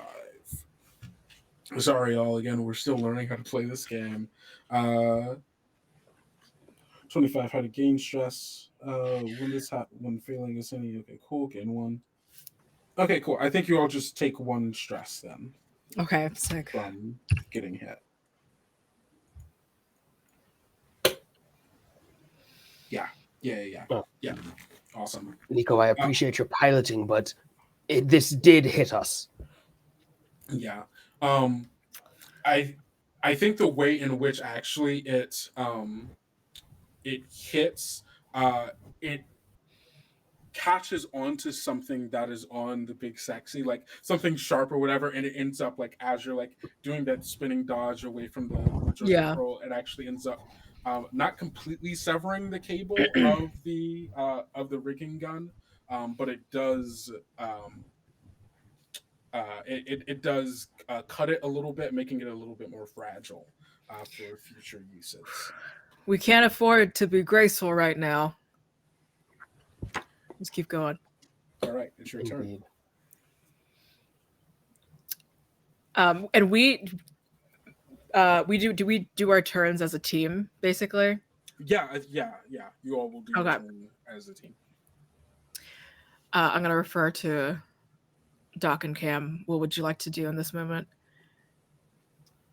I'm gonna jump on the rigging gun and Mhm. try to latch on to the Rejoice. The Rejoice is still, like, as I understand it, it's still like it fired its gun at us, but it is still speeding towards the Butler's Dawn. It did not fire a gun at you. It just tried to barrel through you. Okay. But yeah, it is still Real speeding towards Butler's Dawn. Sorry, go for it. real quick also, Nico is gonna just lean her head over to Cam and just go, so that voice, the thing that just talked back, that was familiar to you? That was something that you've worked with? Yes, I've worked very closely with Bullseye Industries. That's an AI management. One that's not on the ship, supposedly. Is there anything that you can do to search how to shut some of that down, to do some, I don't know, computer stuff, but like, you know what I mean? Like, if there's anything you can recall about that system, maybe we can figure something out. I can certainly try. Can I do that? Yeah, I'm gonna say because this is a thing that I just think is kind of cool. I'm gonna say that installed in every rigging gun, essentially, like installed in every harpoon, essentially, is a data uplink. And so, if you can connect the rigging gun to to the Rejoice of Pearl, you can try to get access to its systems. Yes, I could do that, but we need to land the shot with the rigging gun first. Cam and Doc, go see to that. Will do. All right, let's go. Awesome. So Doc, you find yourself at the trigger of the rigging gun. Yes. I'm just gonna call this out. If our goal is to, if our goal is still to get to the ship, I believe that with their speed, we might not be able to catch up. I propose we latch on, and much like the moray eels of Earth, we will just have to. We'll have to EVA to the other ship. I do not know if we'll be able to catch up. I don't know what a But moray regardless- is, but sounds good. Let's go. All right. Fire I'm away. gonna fire the rigging gun if that's cool. Nice. Yeah, go for it. What's the roll for aiming? It should be. I think it's just your regular combat roll, Uh, or is it the combat roll of the ship? Can I spend both actions aiming? Okay, yeah. So I'm not going to fire this turn. I'd like to spend my full turn, both actions, to aim. And it says, if I don't take any damage this turn, I gain advantage on my next shot. Ooh. Nice. Okay. Yeah. No, works for So me. yeah, I'm just going to try to line up the shot and be like, considering the speed, considering the angle. Yeah. Awesome. I love that. Cam, what are you doing? Is there any way I can help with steadying the aim? I don't know I don't think off the top of my head. Though we can try to find a way. I could always just go over to the mounted gun and return Mhm. fire. Yeah, no, Mhm. for sure. Yeah, because you do have another ship that is firing. Yes, the sun's out. So Cam's going to go, I'm not built for combat particularly, but let's see how this works. Go for it. And so I roll the ship's mounted gun roll, right? I think you roll your own because I think the ship's combat roll may be for its if the computer is firing it. You know. Okay. Oh, I think thank it's your fuck. yeah. It is your combat roll. Oh, I have actual dice now. We got no computers nice. on the Big Sexy because she's fucking stupid. Right. The She fact that we don't. didn't have any computers means our combat is 10. That is a 32, and my target was 34. Yes. Oh, dope. Okay. Then I have to roll the armor of the Sun's Out.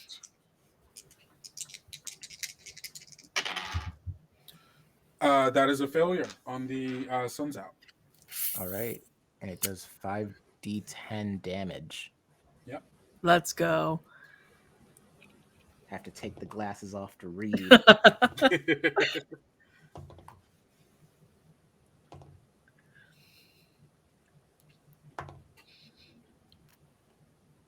4 plus 4 plus 6 plus 6 plus 8. Whatever that is, that's... Wait, okay, you said 4 plus 4 is 8. 8 plus 6 8. is 14. I don't remember the next number she said. It was 10 2 plus 6s, 2 4s, and an 8. Okay, Yeah. so So 6, 8, 4, 6, 10, 8. 18, 22. 24, 22? Yeah. 22? Yeah. Yeah, that's right. Awesome. Shit, hold on, I gotta do math. Oh, I forgot that was that. Okay, cool. I should have got a calculator. Hold on. Wait, 4 plus 4 is 8. 6 plus 6 is 12, so that's 20 plus the 8 that I... That's 28. 28. Wait. Awesome. You okay. Okay. I thought you said 4 plus 4 plus 6 plus 8. Oh, It was 2 yeah. 6s. Oh, there were 28. 2 6s. Yeah. So 28 mega damage. Okay, cool. Don't follow me. I'm not Alright. mega. Awesome. Cool. So you fire off the mounted machine gun. It goes it goes rattling off, firing dead straight into the cockpit of the SS Suns Out Guns Out, and like down like the spine of it. You can see you've done a hell of a lot of damage, but despite you having punctured the glass, the glass.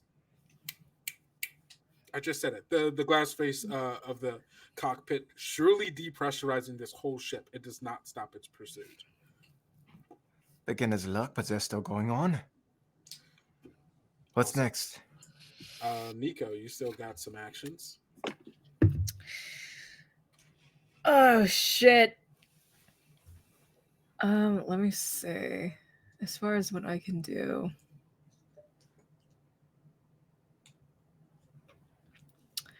What can I do at this moment, y'all? So some actions that you can take, as it so helpfully tells us.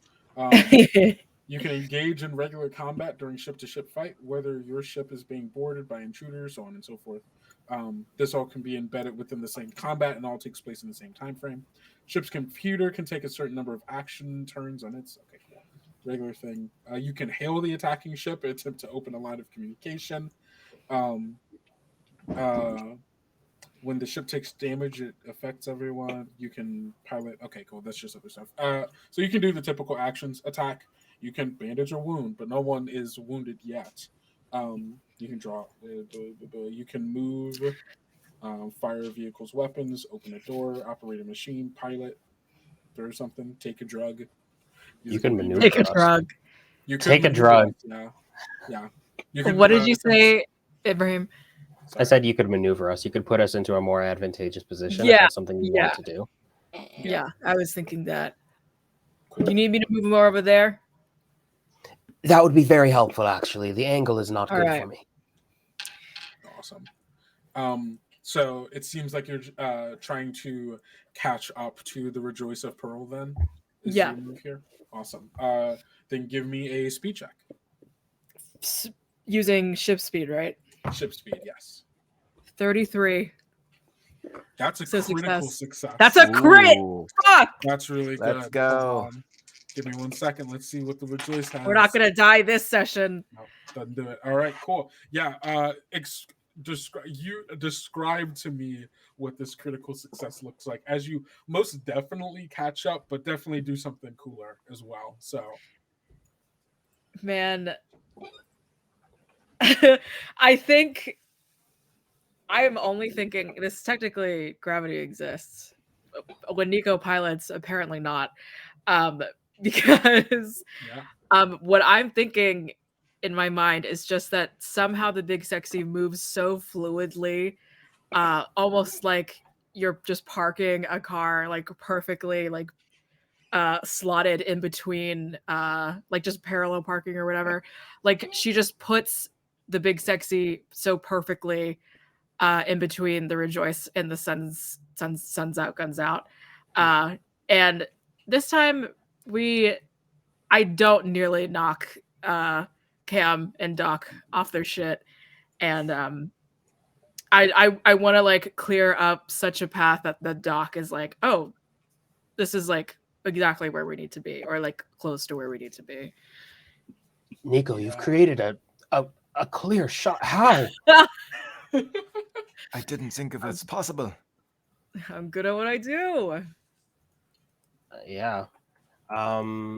Would you say that Doc should still wait for his next turn to actually fire? I would say with this critical hit, it only takes one of your actions to do it, and I would say that you can get that advantage right now if you would like. Okay. So I'm gonna roll with advantage. I'm gonna go blue and red. Yeah, can't go wrong with blue and red dice. What combat? All right. No, it's okay. Like it's all right. It's like what do we got here? I've got it's not great. It's 24. Okay. But I have advantage, so maybe. Maybe. Yeah. First up is a 6. Is that 60? Yeah, 67. But that's okay.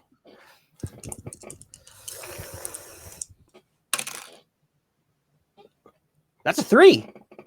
Oh, hey, that's a 3. Awesome. We did it. All right, you do 1d10 mega damage. This is his first time shooting a gun. It's my first time shooting a gun. The doctor's like, "Oh, I like this." The doctor has tasted blood. Just 2 mega damage. Say that again. Just 2 mega damage. Awesome. You are able to you describe this. I'm sorry. This is your success. You describe So I think like Nico has lined the shot up in such a way that the doctor doesn't even really have to aim. He just pulls the trigger and knows like deep in his stomach it's going to hit. And I think the shaft of the like this harpoon like thing is going to just go straight into the I'm gonna say like the central body of the Suns Out Guns Out. Like Doc has walked through this ship, so he's assuming this ship, the Suns Out Guns Out, is laid out similar. He's aiming for the he's aiming for like the weapons bay, where like ammunition and stuff would be stored. Gotcha. So locked in, the little canards flip out. We are tethered to the Suns Out Guns Out.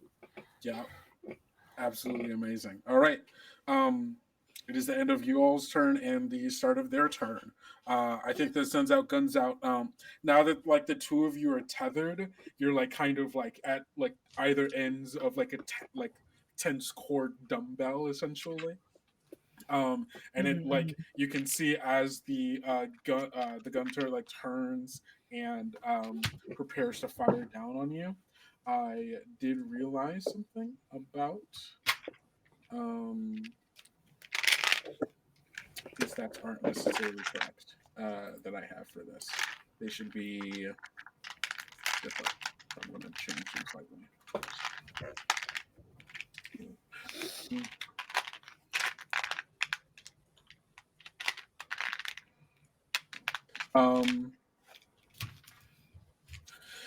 It's gonna fire. It's gonna fire at you with its mounted machine gun. Okay. Is that speed again? It's gonna be your armor. Oh, okay. Oop. Drop that. Didn't matter because that still failed. 60. Is that a failure on you as well? Yeah. Okay, awesome. So you both fail. It's ship's armor, right? Yes, it's the ship's armor. Okay. Yeah. Yep. Awesome. Okay, cool. I'm still the both failing still feels weird to me. I guess I just purely don't understand what exactly should be happening when both fail. I'm Yeah, reading the like in book this right now. situation, it doesn't really Make like how. Yeah. Um. Oh, we Yeah. can give each other advantage. Oh, You you can can? use an action. No. In the Warden's Guide, it gives your disadvantage table. Mm-hmm. And one of the things that can give you advantage is assistance from another player, being in cover, taking some drugs, using the right tool. Gotcha. Oh, that makes sense. Okay, yeah. So, good to know. to know that. Sorry, I'm just reading. I'm trying to find the thing about attacks really quick. God, where's the combat? There it is. Okay. How do I attack? It's on page 9. Sorry, everybody. Growing pains. We're learning this game. Nico, can you think of any reason why the Suns Out, Guns Out would fire on us? The Commodores aren't prone to traitorous acts. They're fucking possessed or, brain slugged or something. This shit does not happen. I will assume they are not possessed. I don't. Do you believe in ghosts, Nico? Understood. Okay, perfect. Both ships are going to take some damage here. Okay. There's a reason for this. So the two of you are essentially at either end of this really this tense rigging cord, and it fires off. It essentially tries to it cuts off its thrusters so that it cuts on its thrusters to kind of put you all in this spin, essentially. And it fires at you and it completely misses because of the rotation of the spin throwing off of its aim. But what does happen is the cord gets pulled and the cord snaps, sending the two of you hurling in opposite directions and throwing the SS Big Sexy against the hull of the Rejoice of Pearl as you all crash into it. And you all are going to take 2d10. The ship is going to take 2d10 worth of damage here. This is to the hull. Yes, this is to your hull. You take 15 points of damage. This rattles everybody in it, meaning you all are going to take 1d10 worth of just regular damage. Each of you take 3 damage. Wow. As you're rattled in the ship. And the you all also take as an equal amount of stress. So you all take 3 additional stress from this as well. I'm now starting to understand how this These game numbers are going up, huh? I know. Yeah, what's the threshold for stress? I think it's 10. Is it 10? It's either 10 or 30. It might be 30. That's very different numbers. No, I think 30 is when you die instantly. I think 10 is when you start having effects. Okay. Yeah. Fuck. Shit. Oh, wait, I'm gonna check it right now for us. Yeah, let's see. If you guys can tell, I'm starting to understand how this game should be working. The cogs are turning. The cogs are turning, and it's going to get more lethal as I understand how the game is. Hey, you know what? Let's look at another game. Let's look at a different system just to kind of mix it up in your brain. Let's just try to.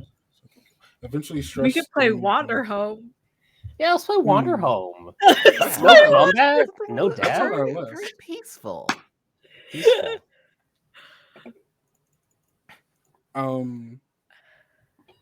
Okay. Wait, so are you supposed to be making a stress check every time you take stress? stress? No, I think you only have to roll a panic check when it's real bad. No, But there's I'm trying to also a find stress the one. There's a stress check in here as well. Oh, damn. Make a stress check 2d10 if you roll over your current.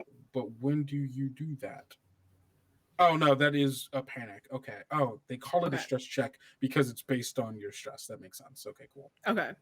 Okay. Oh, so stress just keeps going up, and then when you make a panic check, it's based on your stress. Okay, cool. I understand. Okay. Cool. I Also, has anybody's stress effect come into play yet?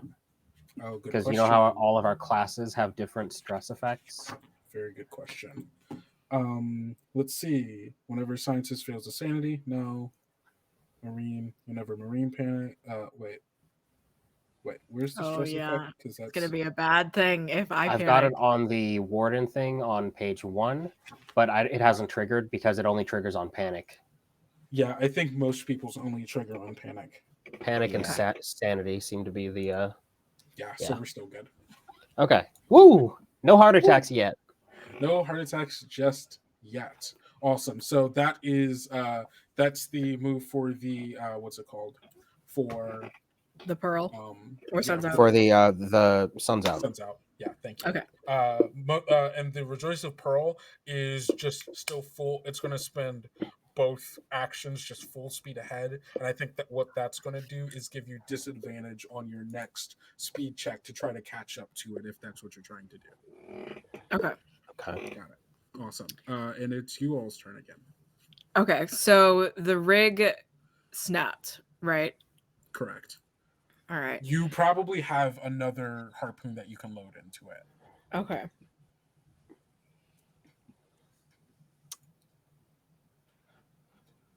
We just bounced off the hull of the Rejoice, right? Yeah, it's real bad. Okay. All three of you, everybody in the ship, completely rattled, thrown out of their seats, bashing against the sides of the wall. Yeah. Yeah. Okay. I would like to inject some more. I'm going to inject some speed, basically. Ooh. I'm going to inject some more juice into myself, and I'm going to say, Nico, I'm going to go load in another harpoon. We must catch up to the Rejoice. Gotcha. And with that, I'm just going to like stab myself in the heart with like a little adrenaline like shot thing. More juiced up. And I would like to ask, will you give me advantage on my attempt to reach the harpoon and load another one in, if there's a roll associated with that? Yeah, I don't think there's. I think you were freely able to. Okay, actually, let's have a speed roll for you to be able to go get it. To get there. Yeah, and doing your drugs will give you advantage on that. Yeah, Right. Sure. That's a 42, so that's already a success. Nice. Okay, just a 38. No crit, just a flat success. Terrific. But yeah, you still succeed. So yeah, you're able. I imagine Balthazar is down in the like storage bay as well, and like it is able to help you. Yeah, so I'm gonna call Balthazar on comms as I run down there. Balthazar, please get another harpoon ready. We must launch it at once. All right, heard. And then yeah, And you're I'm sprinting down. Yeah, you're completely able to go get that loaded up. Cool. Okay.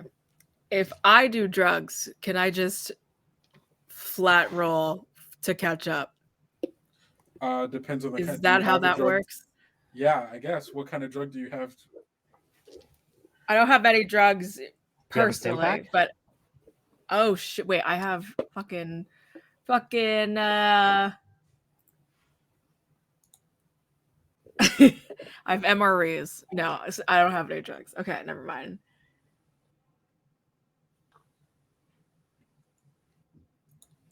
What if I eat the vibe shetty? Just kidding. If I eat my whole sword, can All I right. get advantage? I'm just gonna keep trying to catch up. So disadvantage. Nope. Oh, that's a 14. Come on. That's a 97. Oof. Oh my tragic. god. Yeah, no, you are trying to keep up with it, but it is staying out of your reach. It's going full burn. Yeah. Yeah, you were like you're just out of reach. Yeah. And they're loading back up the harpoon, right? Yeah. So would Cam be able to see it? They've ran off to do that, and then go get ready to fire the harpoon Yeah, I don't see why since not. they're all downloading it. Yeah, for sure. And I called it out on not on cams. I called it out on comms too. All right. Cam will pull himself up off the ground after being thrown by the twirl we did, Yeah. and get ready to fire. Will I be able to do that this turn? Yeah. Or, okay. Yeah, I would say yeah. If you used your one action to go there while they were going to do it, and then as they're putting it in, you can be there ready to fire. All right.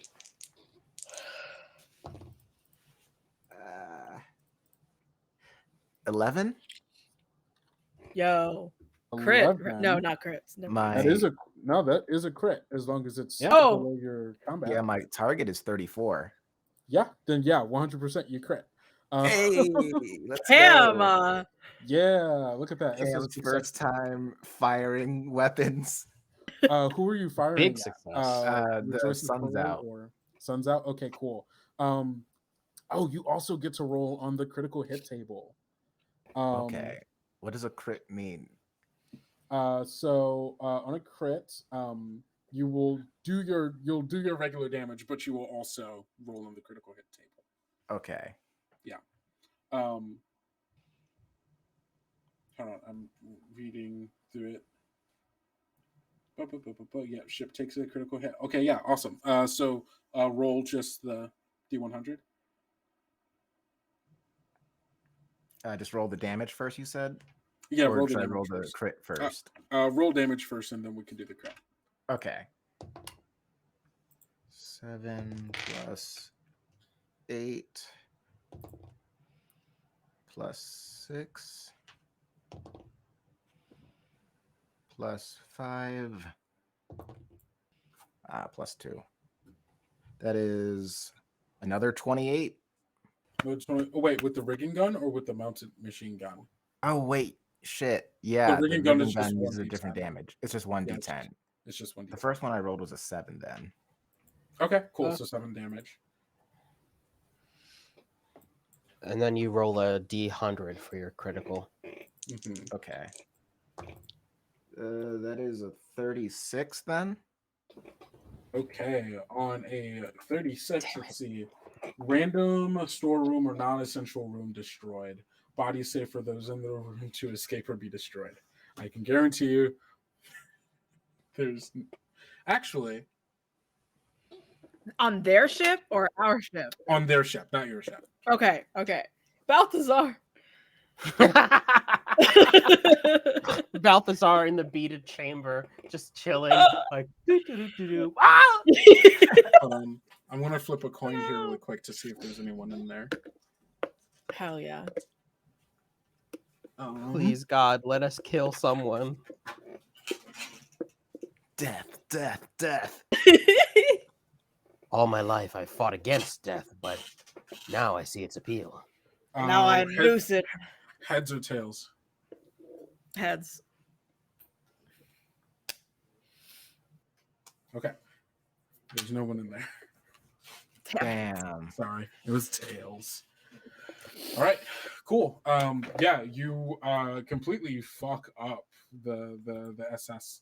Sun's out, guns out. It is still going, but it's looking really, really bad right about now. And now we're harpooned to it, right?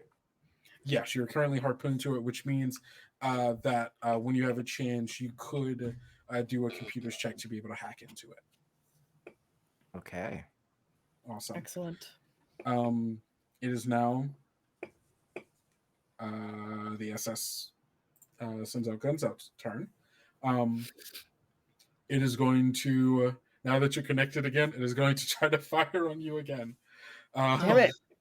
No, we just Yeah, did this. It doesn't. Well, yeah, what's it gonna It makes be? sense. Yeah. Excuse me. Maybe awesome. they screw up this time. Maybe they do bad. So it's going to be versus your armor. Do bad. They failed. Yes. Yes. You still have to roll your armor. Oh, Oh. fuck. You know. The ship's armor, right? Yeah, ship's armor. 22 crit, bitch. Oh, okay, awesome. Woo! Yeah, no, for sure. I mean, at that point, okay, I know exactly what happens.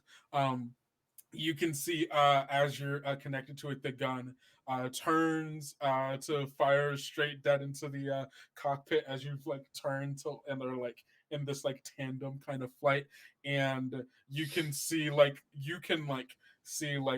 motor on it like going to like fire, and it's just out of bullets. Ooh. Let's dance, bitch. And then Awesome. just victory cheering. Rejoice of Pearl's turn, full burn, still going. Yeah. Okay. All right, you guys' turn again. Are we still tethered to the sun's out? We are. Nico, I have an idea. Hit me. Balthazar. Yeah. Wait, it's not Balthazar. It's Stinky, right? Stinky Stinky's the Jim. math guy. Yeah. Okay. Then the doctor didn't say that. He said Stinky. Stinky. What you need? I need you to run a quick calculation on whether or not it would be possible to slingshot off of the sun's out, guns out. Give us a little bit of a momentum boost as we catch up to the Pearl. Oh, hell yeah, we can do that. Give me 1 second. You can see that he's in the navigator's pit and like typing away, doing those calculations, and he's working on He does it. So, everything on an abacus. it's a digital abacus. And he has that. He's just But it like, still makes the clacky sounds. Yeah. 100%. Yeah, Stinky refuses to mute it. Oh yeah, because it feels more natural, you know. It feels Yeah. authentic. So he's doing those calculations, which will give you an advantage, which will balance out Beautiful. the speed check for when you try to catch up. Okay. All right. Is there anything else? Are there any more advantages? Can we give ourselves true advantage? What else can we do? Because they stack in this game.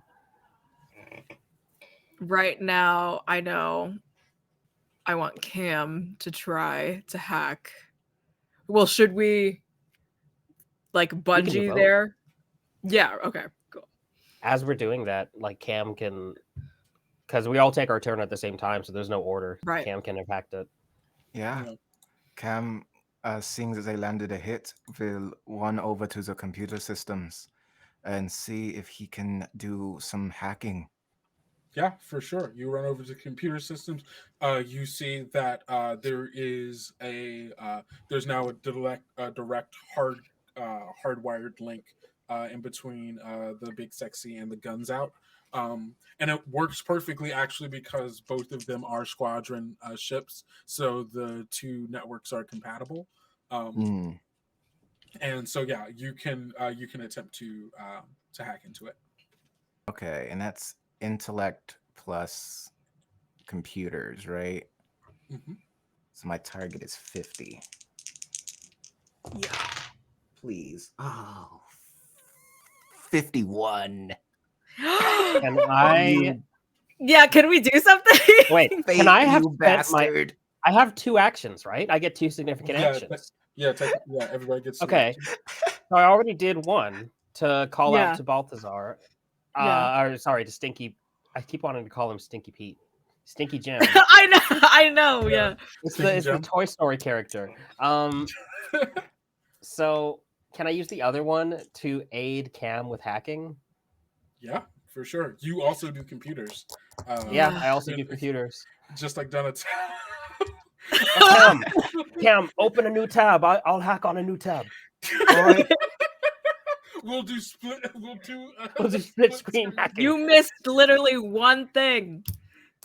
You missed We- one we're letter, just- Cam. All right. This computer's a little bit overclocked. We need to move a little bit over to there. A little... yeah. All right. So Give it one more. you have advantage. Okay, Come on, that just come means I roll on. again, It's right? 50. Come on. Yeah. Come on. Please. 74. Damn it. Okay. Fuck. Cool. So as you are trying to hack in, you're going to take a little bit of stress here. You are going to take. Holy sh! You're going to take 9 stress. Ooh. And so the narrative reasoning for this is you're hacking into it, and like you've worked with computers before. This isn't necessarily something that feels like it should be beyond your capability. But as you are hacking into it, you notice that this doesn't feel like the standard system or the standard network for what should be on the Big Sexy. Not the Big Sexy, sorry. The Guns Out. Instead, what you're getting is what should be the network for a management AI. Specifically the kind of one that you would find on the Rejoicing Pearl. It seems like actually it's the exact same network. And as you recognize that, you're like, oh, this should be super simple. I work for this company. I know exactly how these things work. And you're recognizing that as you are trying to hack into this system, it is changing itself around the way that you are hacking into it, in a way that makes it that is almost impenetrable, because as you're like, oh yeah, okay, I'm almost in this way, it completely reroutes its, like the framing of its network to just make that a dead end, and it has created a completely new network pathway of itself, which should not be possible. Yeah, Cam is sitting here like, when was this software update?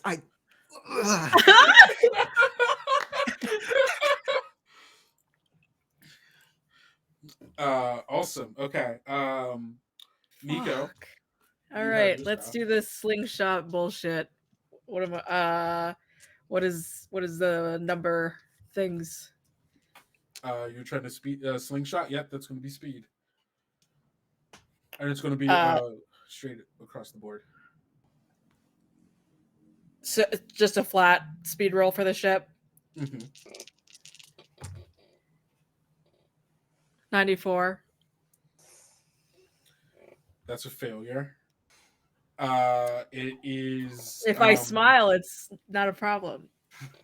It's not a critical failure. So essentially, what happens is, as you're trying to do the slingshot maneuver, you can tell that the guns out actually can it understands what's going on, and then compensates for it to essentially cancel out what you're trying to do, and make no progress whatsoever.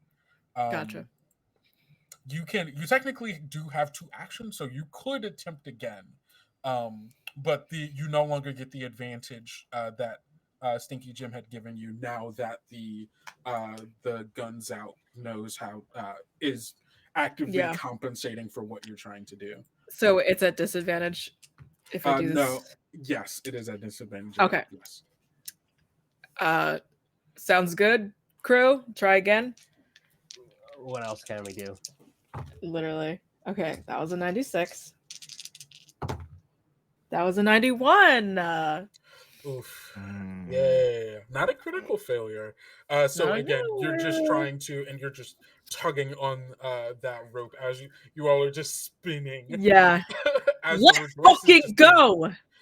As the Rejoice is just getting further and further away. Yeah. Awesome. It is the Rejoice's turn. We know what it does. And the now being out of bullets, I think what it's going to try its rigging gun on you. And it's going to do its combat versus hull, or not armor for you. It has, I'm going to give it disadvantage on this because the slight damage that happened to its cord the first time it tried to do this. Ship's armor. Yes.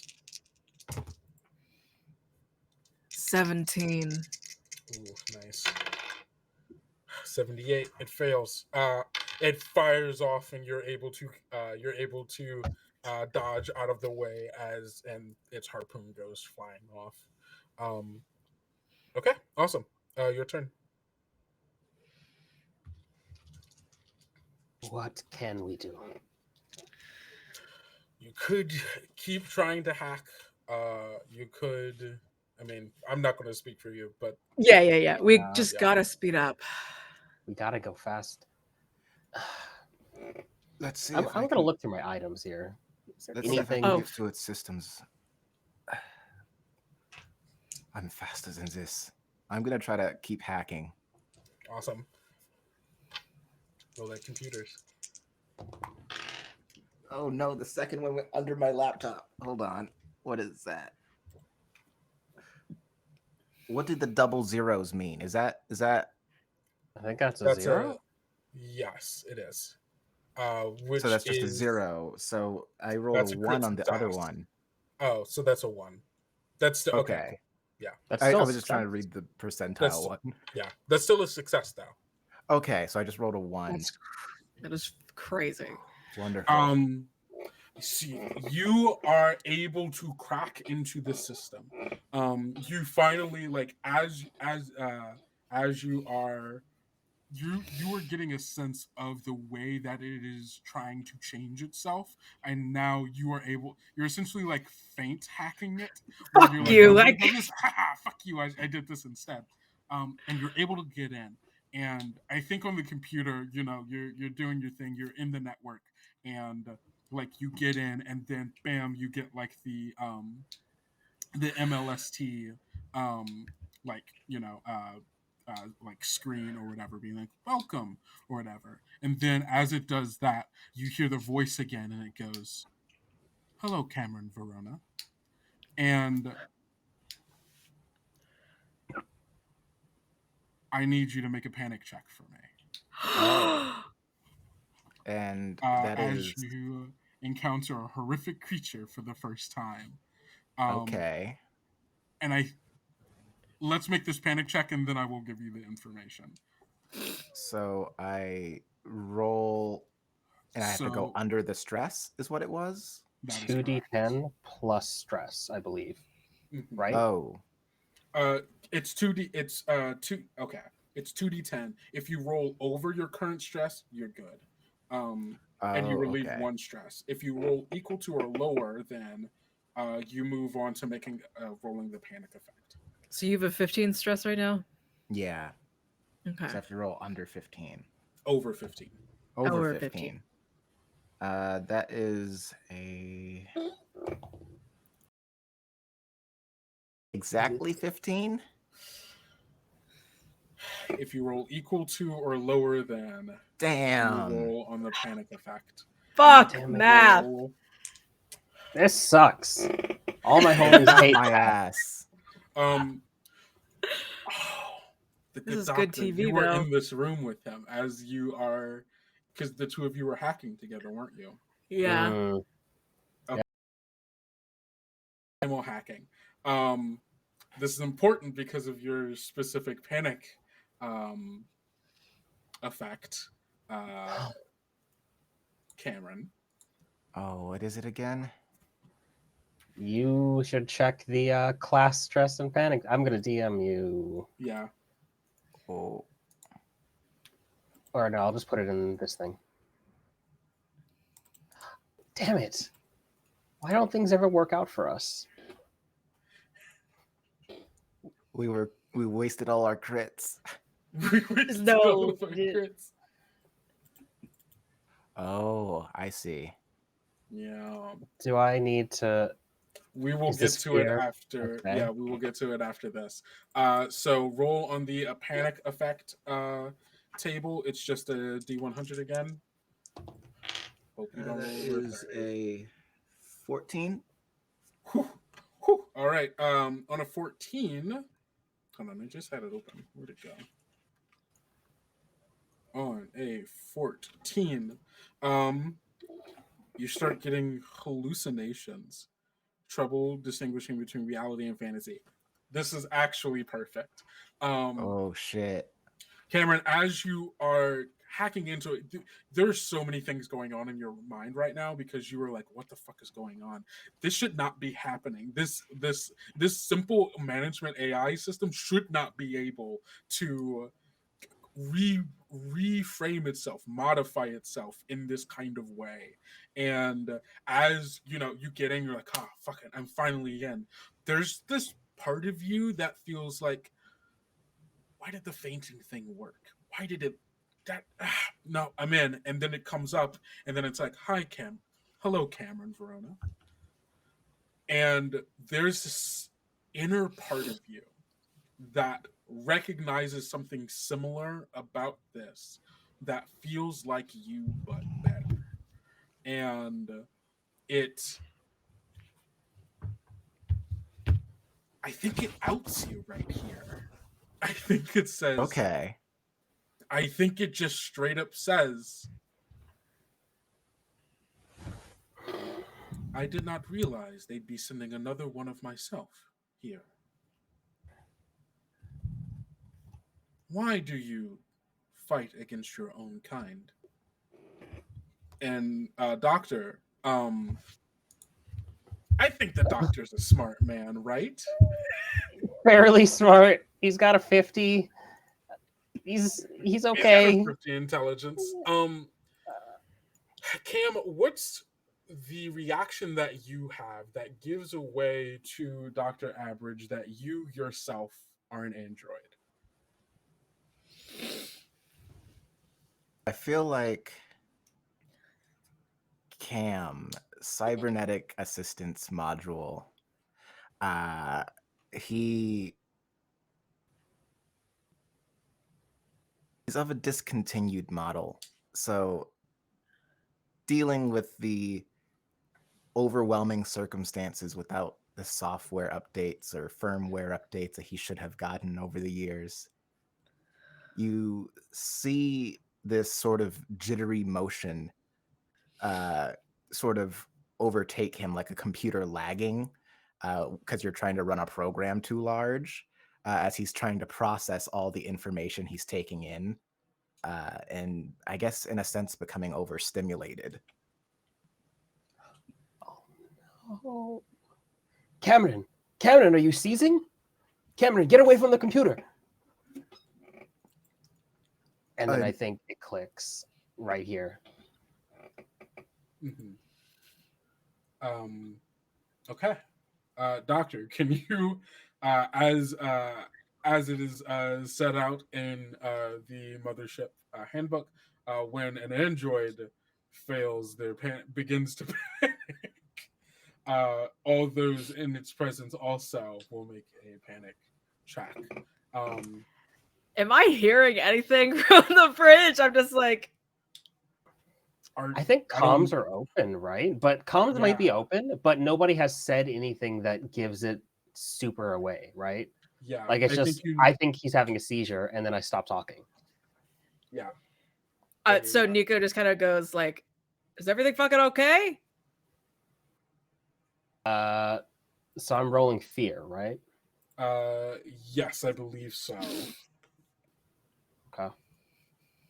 And with disadvantage. I'm so sorry.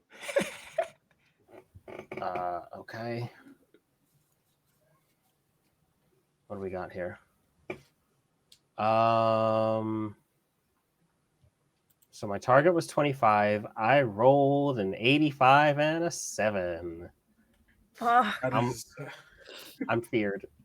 You are currently afeared. Awesome. Sorry, I'm looking to see what fear does again. Come on. Fear, how well you can cope. Okay, cool. I gain 1 stress, it looks like. Yeah, I believe so. I'm trying to fucking find my marine shit. If you rest for it. It's on. It should just be on your character sheet. Oh. Yeah. Okay. Stress is at 7. Stress is at 7. Okay, cool. Awesome. You know what? I think that's a good place to leave off this episode. Come on. No. That's a good cliffhanger. Thank you all so much for being with us today here on Prayers in the Static. Everybody fucking okay? Everything is fucked. Things are going bad. The Rejoice of Pearl is still on a full burn on a crash collision course with the Rejoice of Pearl. With the Butler Dawn station. Butler's Dawn. Our crew members are stuck on the SS Big Sexy, currently tethered to the SS Suns Out, Guns Out, and currently now in contact with a rogue sapient AI. Now with a malfunctioning android on their own ship. This has been amazing. Hey everybody, let's tell everybody where they can find you. Starting off with Oleander. Hi, you can find me at Stray Nerd Boy on Twitter, TikTok, and on Tumblr if you still use it. You can also find me at Blurred of Mouth Podcast, which is at Blurred of Mouth Pod on Twitter. Awesome. Josephine. Hi, I almost started crying. At Scary Dog Friend, Twitter and TikTok. You can find most of my projects and events and things that I'm going to be on Twitter. Every Wednesday, I am on an all-women cast of D&D called Roll for Luck. We are on the Girls Run These Worlds network. Every other Wednesday, I am on Starlight Tales for the D&D campaign. Dead Zone, which is another sci-fi cosmic horror kind of story. If you're interested in that, I play another bastard woman. And for Aputa Heritage, and I'm going to be on an all Asian cast over at Going Crit RPG for yet another more D&D with all Asians. Lots of things, and also check us out when we are back here for sure. It's gonna go crazy. Absolutely. Ibrahim. Yes, hello. My name is Ibrahim. You can find me on twitter.com at Ibrahim_MA and on TikTok at the same handle. You can also find me here on Twitch again at Ibrahim_MA. Don't know what I'm going to be streaming next, probably Minecraft. But come hang out. It's cool. Talk about stuff. I'm super excited for next session and where this is going to go, and whether or not the doctor is going to be able to help Cam with his android seizure. I'm excited to see. This has been great. Absolutely. And as always, I am your game master and co-host Kendrick, or Kendo, whichever you prefer. You can find me on all social media at Kendo Makes Films. And if you like my GMing and you want to see more of it, go check out my actual play podcast, or should I say my award-winning actual play podcast, Tales Get Told, where you can find us. There's a little thing over there that says at Tales Get Told, and you can find us on Twitter and Instagram over there, where you can listen to Strangers in the Wood, our sci-fi horror fairy tale game that takes place in a magical woods with 2 kids and a talking ferret, and see how that goes. This has been absolutely wonderful, everybody. We love having you here, and this has been so much fun, and we can't wait to see you all next time we're playing this game on April 13th, same time, 7 p.m. CST, still at twitch.tv/bards and brews. May 13th. Thank you. I am bad at dates. May 13th. See you back here next year, 2023, April 13th. You have to wait a year for the continuation of this thrilling adventure. Oh shit. I'll drag it out as long as possible. But yes, May. God, now I'm double checking everything. Yeah, okay, yeah, it's May 13th, 7 p.m. Central Time on twitch.tv/bards and brews. And don't forget to eat enough food, drink enough water, get enough sleep, and take care of yourself because self-care is very important. And don't forget to love yourself like we love you. Bye. Bye.